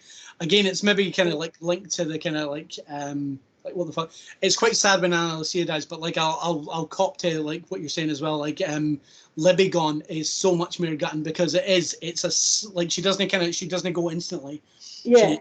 She takes a while to die. She can't speak. She sees Michael, or like she tries to warn him, but she can't speak. And then, as you said, Hurley's reaction when he kind of breaks down, he's like, we were going to go on our first date, and I forgot the blankets, and he kind of blames himself, and it's just like, it's so much. Yeah. So so I mean, like, just linking it, like, I mean, that's as much as I'll probably say on that as well. But like, yeah, so tied Anna Lucia and Libby, because it's just like, but I definitely kind of lean more on the side of Libby, because it is just kind of like, oh man, because like you just want to give Harley the biggest fucking hug on earth. You're just like, give me your pal, I got you. But yeah, so I will let you go into your number 5, because I've already blurted mine too. So my number 5 is going to be very quick, because it is Daniel Faraday, for the obvious reasons that obviously his mum kills him. It's so sad, and she obviously knows that he killed him, and I feel like it's just so sucky, for want of a better word. No, that's fine. He did so much for everyone. He dedicated most of his life, you know, and it's just so like, yeah, it's really sad. I won't say more about it because you really have delved into it. So Yeah, yeah, no, that's my number 5. So my 4, but again, this is probably more tied to like but Locke. But it That's was, fair. so I mean, obviously I've talked about it already, but like it pissed me off so much because I love the character. But okay, so just on the actual kind of flip side, so yeah, okay, I'd maybe kind of like, so yeah, the him in the coffin, that made me angry. But I think what's the saddest part of that, his kind of actual kind of like death, is he's ready to hang himself and what have you, and like, Oh. and then Ben kind of comes in and like he's crying and he's wrote the note, and like the suicide note is like I wish you had believed me, and just like and then you're just like, oh right, okay, it's fine, and then fucking like, I like, didn't get me wrong, as I said, I like Bennett is a great character. Man, did he annoy me when because they actually kind of, they establish a bit later on as well that because the guy effectively takes over Locke's body and everything, I think knows stuff, or I don't know how it quite works, but yeah, like he basically kind of turns around and he's like, you know, like he was actually kind of confused and kind of like as to what was kind of going on. I kind of think so. Yeah. So like Locke in the coffin's anger inducing, him actually kind of like getting like murdered, or like the moments before he actually kind of hangs himself is just like, yeah, that's yeah, that's my number 4. my number 4 is actually Shannon. I really felt for Shannon, and I didn't expect to when I first started watching the series. I mean, everyone has an impression of Shannon when Yeah. when it first starts, and she's a bit of an airhead, she's whatever. But I loved how she changed and how she really, when she's like, I'm gonna go with them, I'm gonna go up, and find the signal and stuff. Yeah. And I think that she had a lot of potential as well. Yeah. I loved seeing where her character was going and seeing her grow and change and really like bite into the situation that they were in. Yeah. So she's my number 4. Yeah. Yep. No. And it kind of And surprised me as well yeah. because I was thinking about all the deaths and I was like, you know what? I do feel quite bad for Shannon. She's going on my list. Yeah. No. Absolutely. Yeah. And that, oddly enough, ties in at my 3, because my 3 is Shannon. Completely kind of agree with everything you kind of said. I think as just said, especially she was just starting to get fleshed out. She's good, and then again, I think the way passings work so well and kind of lost when somebody kind of, when a character kind of dies and what have you, is the emotional reactions of everybody around them, and like Side, which we've not really kind of touched on. Side is actually quite a great character as well, I'd say, but like his reaction when Shannon kind of goes, you're just like, fuck it, like you like feel for him, and again like her, like it's very unceremonious, and like it's just kind of like bam, she's doing, and then obviously like like he's gonna kill Anna Lucia, and like but yeah, just that it's just kind of like, and I do kind of retrospectively I do feel a bit shit for Boone, but again, same deal in terms of the kind of emotional reaction. It's Shannon's reaction when she when she kind of sees him and stuff. It's like, oh man, kind of thing. But yeah, so she's my 3. So I agree. So on that note, Fair. pass the torch. So my number 3 is your number 4. It's funny how these lists have turned out this way in the middle of them. I swear, guys, just to clarify, we had no contact whilst doing the lists. I promise. None at all. None at all. John Locke, and it really is just knowing his plight, knowing everything that he's been through, and loving him so much. And then that scene is one of the most memorable scenes, or at least death scenes in series I've watched so far, where you do have that everything's fine, he's gonna be okay, and then strung up. It's like, oh, what's going on now? It's awful. It's really awful, and I really feel for him. So yeah, that sucked. That's my number 3. Yeah, concordantly. Yeah, stupid killing of John Locke. So my number 2 again. I've cheated so much with like the double ones, but Sun and Jin. Holy fuck! By the way, like that. like because like so the biggest annoyance with Sun and Jin gone is they've only just reunited. Like a few episodes before the fight, like you see them on the beach, and like again, like music swells, and you're just like you know, like with tear rolls in your cheek, and then she gets trapped, and then he's just like, I'm not leaving you again, and like just like, and then they float away in this sad like lost music plays, and you're just like, and then you see them on the beach, and Hurley breaks down, and oh my god, no, just no. And like Jin never meets his kid. He never ever meets his. It's just like bullshit, no bullshit. Hate you. Bye. So yeah, Sun and Jin, like simultaneous passing in season 6 is just it's an absolute pisser. I completely agree. Completely. My number 2 is a doubler as well, and it's although they happen obviously separately, I'm keeping them as a doubler. I'm cheating. So Danielle and Alex Russo. Yeah. Wow. Okay. Yeah. No. Oh, obviously the way that Danielle dies is awful, and the way obviously Alex dies is just so much to handle and process. No, but it's the fact that I mean, kind of like Jin and Sun, but in a completely different way. Like they're only just reunited, really, and they didn't really get enough time to kind of establish that mother-daughter relationship properly and enjoy that and just enjoy being together. And I thought that I would have loved to see more of that, but obviously it wasn't to be. That was really hard. Oh, I really feel for them. My heart broke when they like died, especially when Alex died. Oh my gosh. Yeah, no, absolutely. Oh my gosh. But then seeing her, I know this isn't as sad as passing, but it's relevant to Alex when obviously when like Ben's a teacher and Alex is like a student. Oh my gosh. That just it feels so good to watch them interact. Yeah, that was really lovely. So that's my number 2.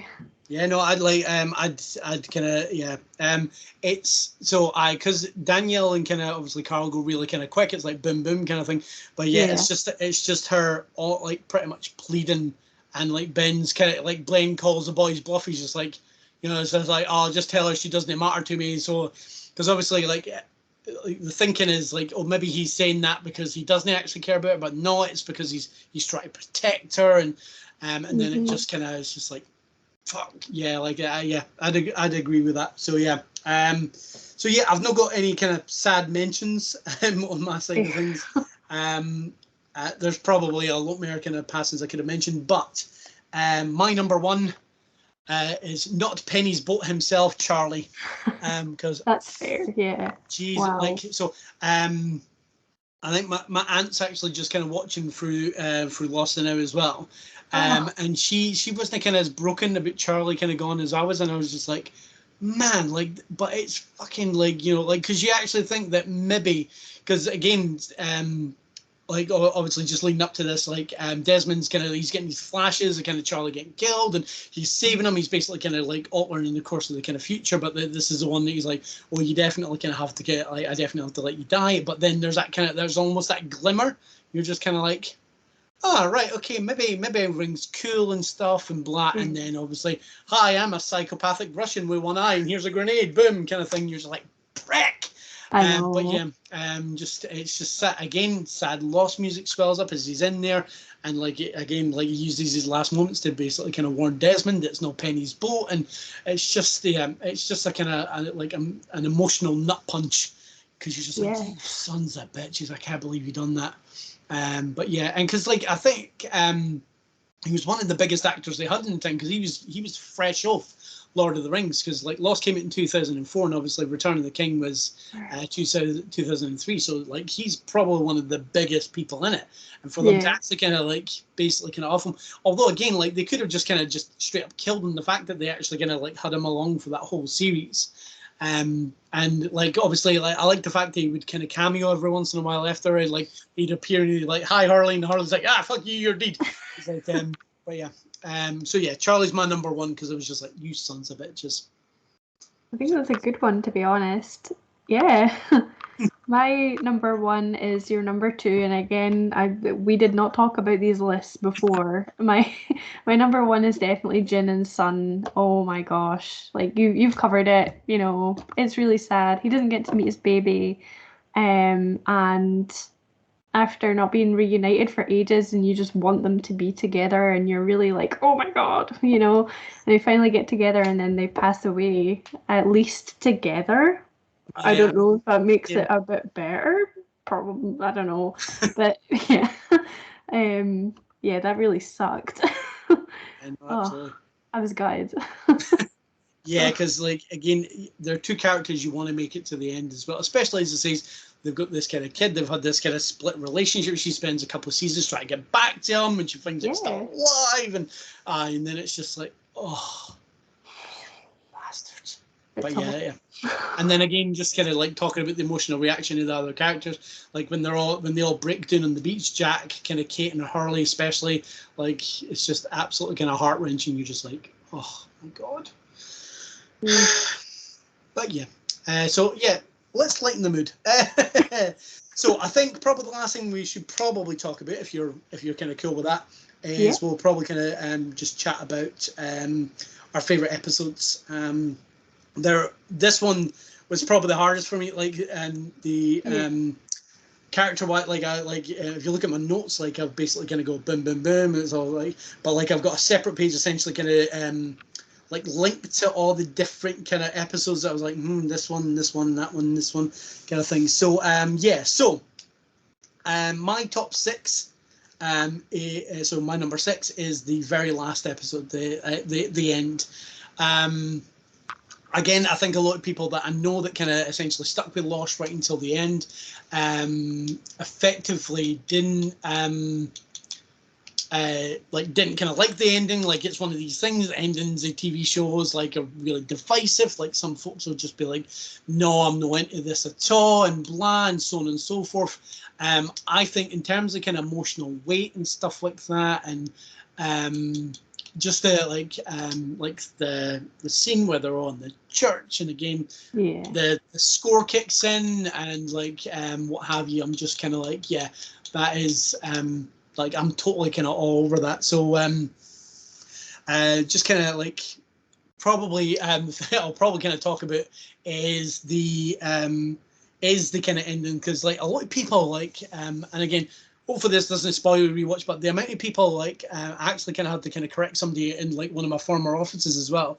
They were like, oh, they were just dead the whole time. No, they fucking weren't. No. Yeah, like this was a holding dimension with because they all went through such a traumatic thing together that they effectively created for themselves, so they could all kind of effectively meet and kind of like say a proper goodbye, which I think is really kind of sweet.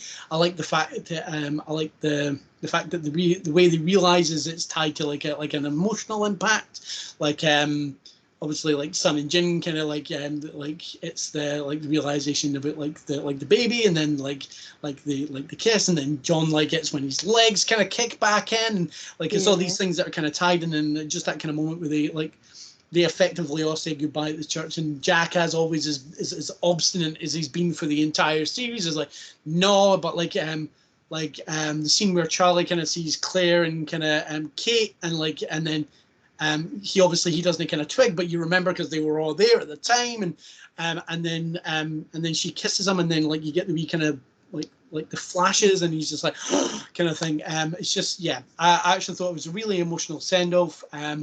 Jack fighting Locke as well, or like faux Locke, or like I air quoted again, sorry, but that was just kind of like this kind of big epic showdown, because like again, like for the start, so it was always like a between the pair of them.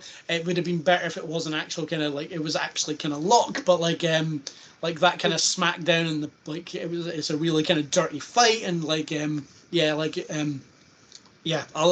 really like the very last episode. It's really good.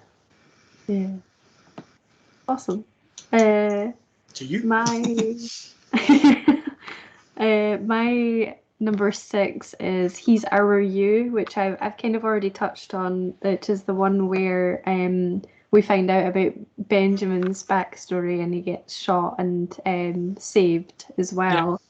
So yeah, that's my number 6. I just really enjoyed it. It was a bit of a left swinger for me. I wasn't expecting that at all, Yeah. and I really loved finding out that about Ben as well because I really enjoyed his character as well. So that was just awesome, and Yeah. I think it really fit as well.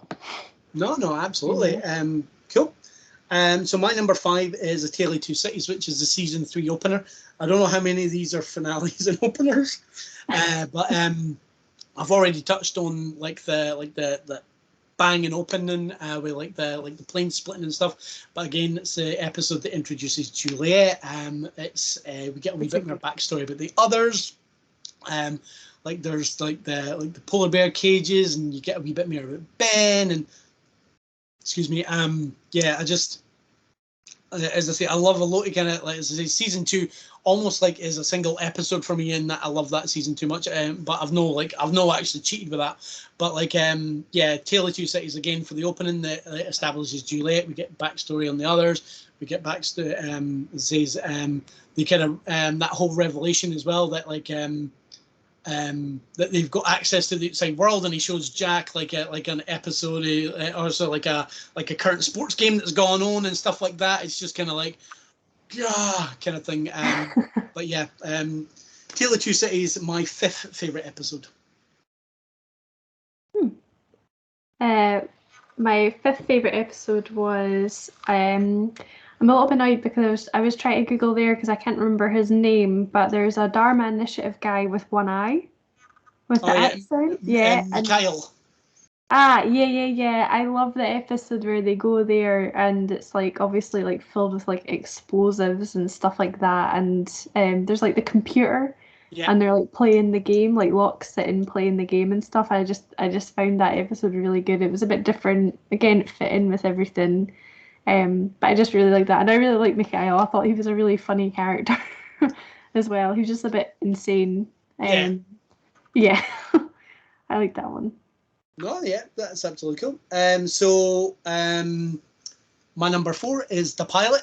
We've kind of touched on the pilot a few kind of times during a wee chat, but again, I'll reiterate the first 7.5 minutes or whatever it is some of the most engaging TV I've ever kind of sat through. Yeah, okay, fair enough. The first time round, like it took a boy getting sucked into a jet engine before I was properly on. But like it is like just on a rewatch, it is tense, it is interesting, it's engaging. It's just like boom, and then as I say, the rest of the elements, the introduction to the characters, the monster, just everything about that pilot was just kind of like kind of like and it does such a great job of sucking you in. So number 4 is the pilot. Awesome. My number 4 is The Life and Death of Jeremy Bentham. I know. I know. That was such a good episode. Like, I don't know. Obviously, we just love Locke, but how can you not? I Yeah. just really enjoyed that episode. It was just like a bit different as well. Yeah. Yep. Uh, Cool. I've, Unless you've got any more.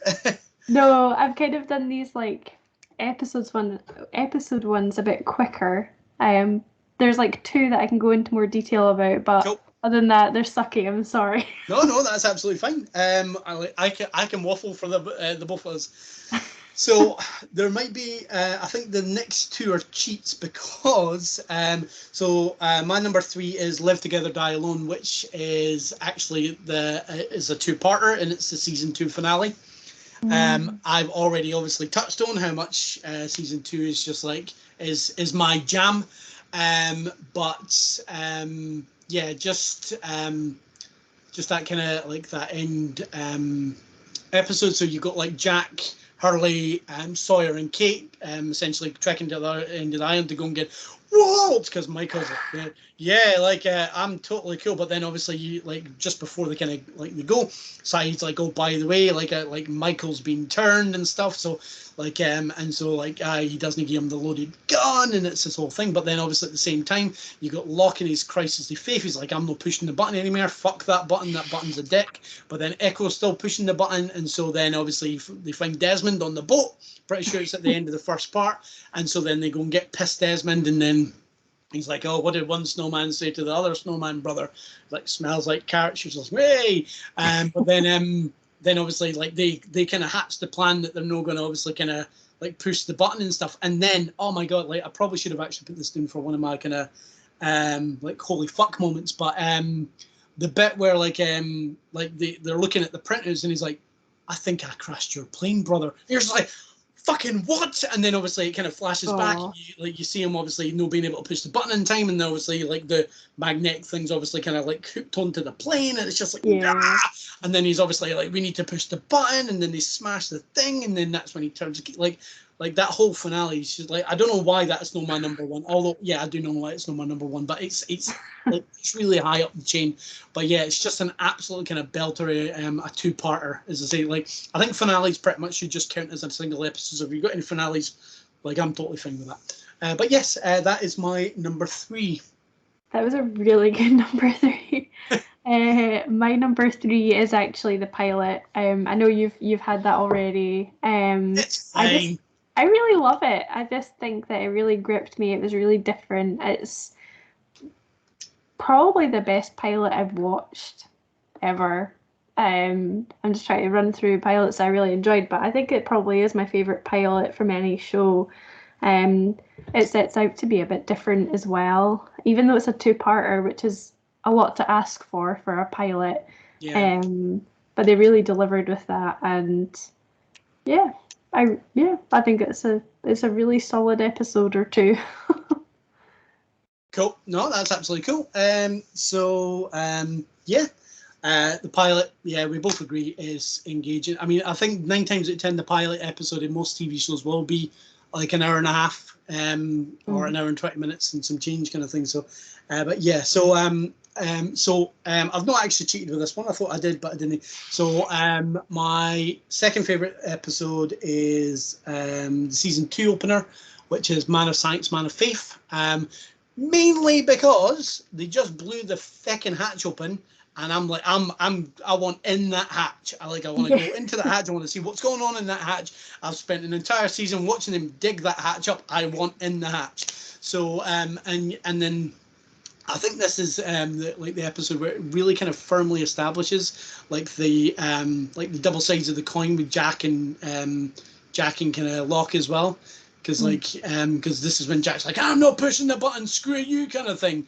And like Locke's kind of obviously he just kind of believes that this is what he needs to do and stuff like that. So the conflict between the pair of them was really kind of good, and I think that episode does kind of stretch in because the way it kind of does is you get wee snippets for like other people's angles, I think later on so you see like for Kate's aspect, but I think that's like in the second episode, so you see her almost getting shot in the grate and stuff like that, so you see it for her kind of point of view, so like it does kind of overlap a bit, but I didn't really kind of have a huge issue with that because you're getting it, again, because season 2 is so good at drip feeding.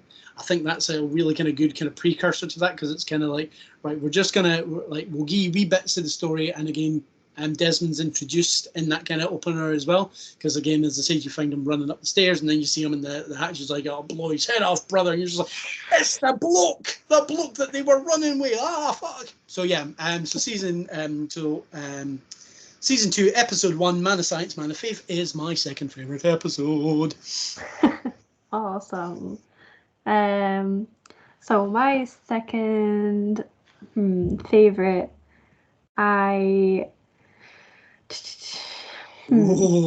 Decisions. I've been trying to do these like as we've been doing them. I know what my number 1 is the thing. It's just that's good. That's good. I've got that covered. I really enjoy. There's so many. Is the difficult part. Like I really love all the stuff about like Faraday figuring out everything, and like obviously going on the hunt. Is it Oxford University? I think it is, and going there and like uncovering like this majestical like room filled with stuff. I really enjoy that. So I wasn't sure of the episode title of that, but I really, really liked that. But then again, I also really enjoy when they find like the surveillance. I can't remember the name of that like pod. So the Pearl Station. That's it, the Pearl Station, yeah. And they see all the different CCTV bits, and then they're kind of like, well, hang on, we've got like the bunker with Desmond in it with the button. And then they're now starting to think like, well, what on earth is this? And that was just like a really like freaky episode, being like, oh my gosh, like what is this? Like there's more to this. There's going to be more different places. Does that mean that there's more people? Is it all abandoned? And that was a really good episode. I really enjoyed that. I can't find the episode name, I'm afraid, but I really liked it. No worries. I'll go with that one. Cool. Well, I'll do a couple of honourable mentions on my side of things. Hang on a second, because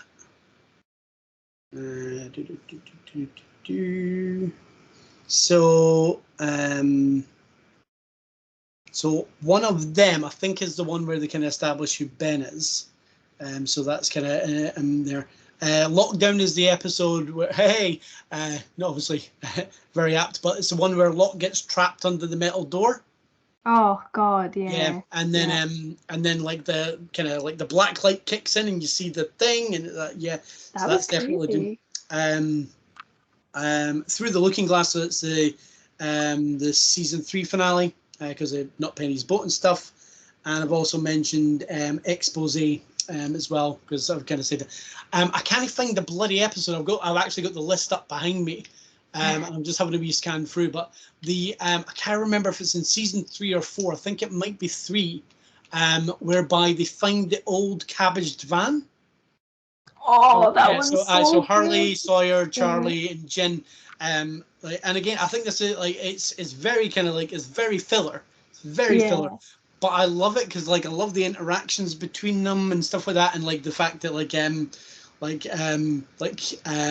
Sawyer's teaching Jen English kind of thing, and he's just kind of like it's like, you were right, I was wrong, or something. It's like, now you kind of know what to say to a woman and stuff like that. Like it's just this kind of really kind of like cool interaction, and it must be season 3 because obviously Charlie's still kind of kicking about and stuff. So I think it's season 3. But yeah, I really like the van episode. I know a lot of people didn't care. I like it. So they're my honourable mentions.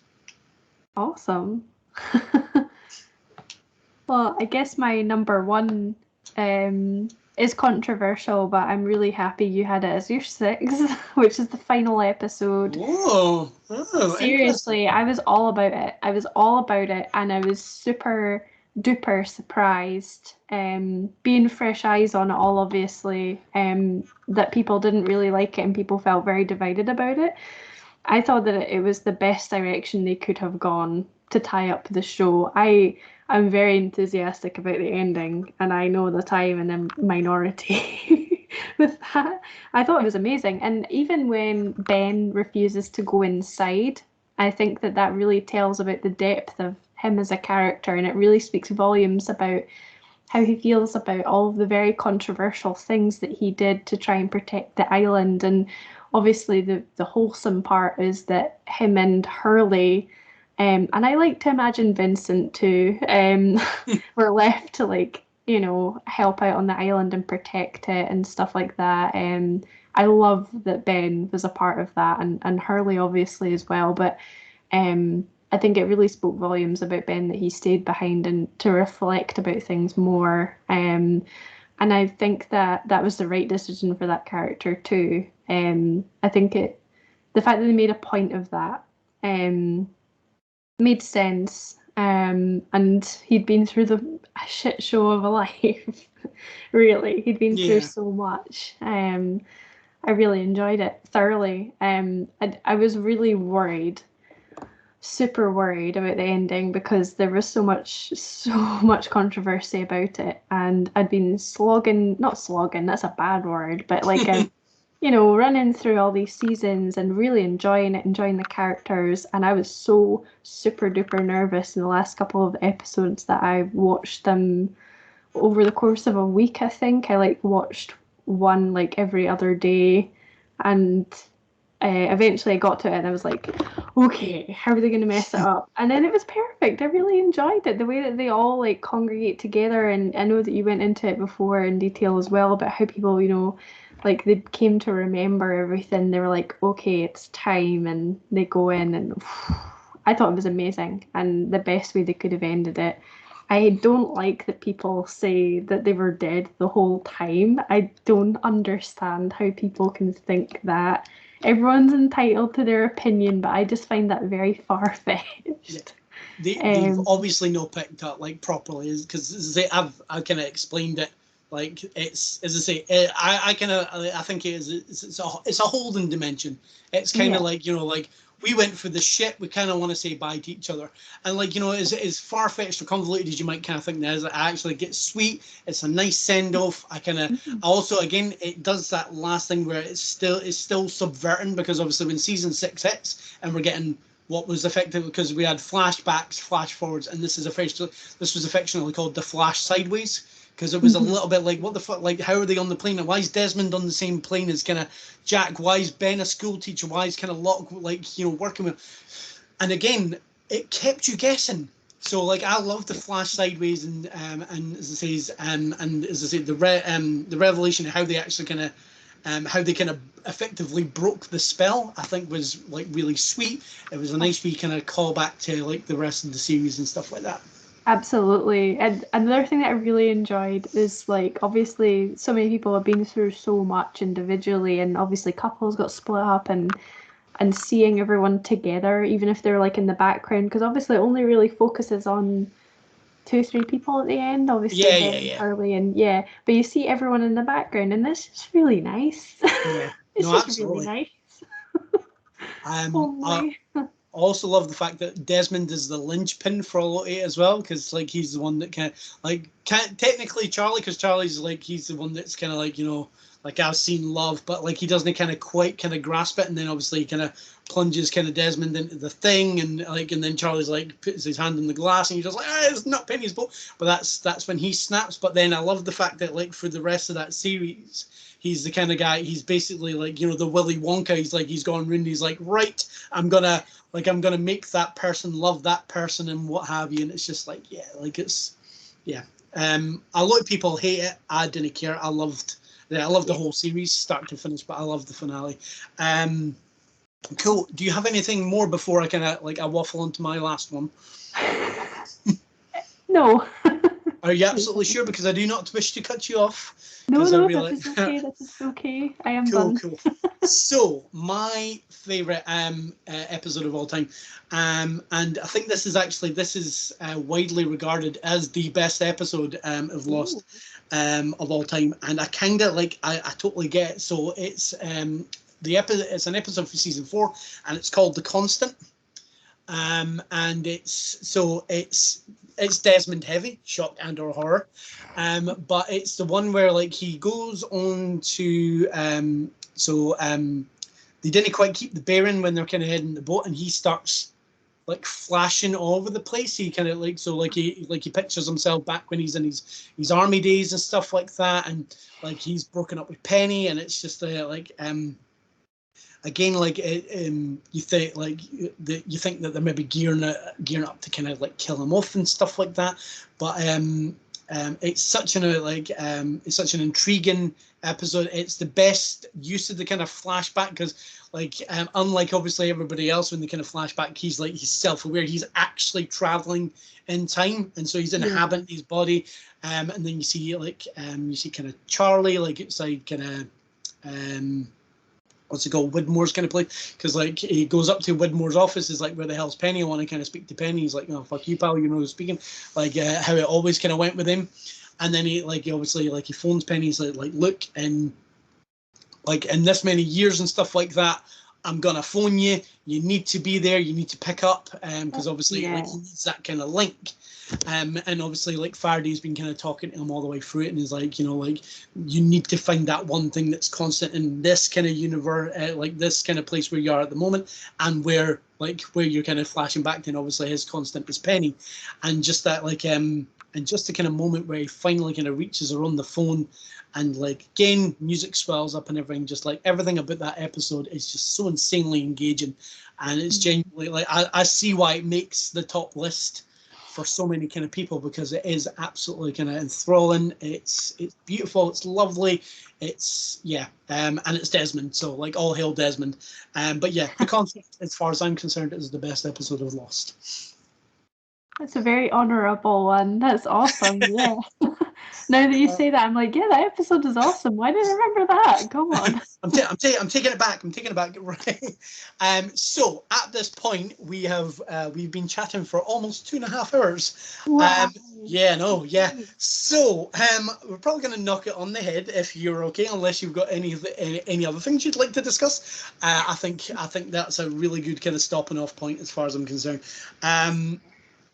Obviously, thank you very much for kind of joining me. I think these always kind of work better when I've got somebody to kind of springboard off it, even if I'm just kind of talking at them and they're just like, when you finished, So thank you very much. And I kind of like, I'm really glad that we didn't actually kind of have exact same stuff, but then we had a lot of kind of crossover and overlap and what have you. I think it's kind of flowed quite well. So for anybody watching, thank you very much for watching. This is obviously the big one. So if you need to kind of break this up, that's obviously all cool. From Friday, I'm going to be kicking off my 31 Days of Horror. So I will try and kind of do videos as kind of often as I possibly can. Obviously, it's a long haul today, at least 31 videos. So I'll probably kind of choose maybe every kind of other day and stuff like that. The big marathon this year is going to be the Paranormal Activity films. So I'm going to watch them kind of start to finish. I've kind of acquired a couple already. I got a collector's edition of the first one. It's going to be a nice weekend of thing. And I've got a couple of things for triple bills and a few things for double bills and stuff like that. So yeah, I like to play quite fast and loose. So I might even, I don't know how much you are a horror aficionado, Chloe, but like if you want to kind of do like a mini video or something like that, totally doing that as well. Sure. Once more, thank you very much for my co-host. It is very much appreciated. And I hope you enjoyed it. Once more, spoiler alert, but at this point you're probably already aware of that. But yeah, nothing to do now but to say goodbye. So I'll just stop the recording. Bye, peoples. Thank you so much. Bye.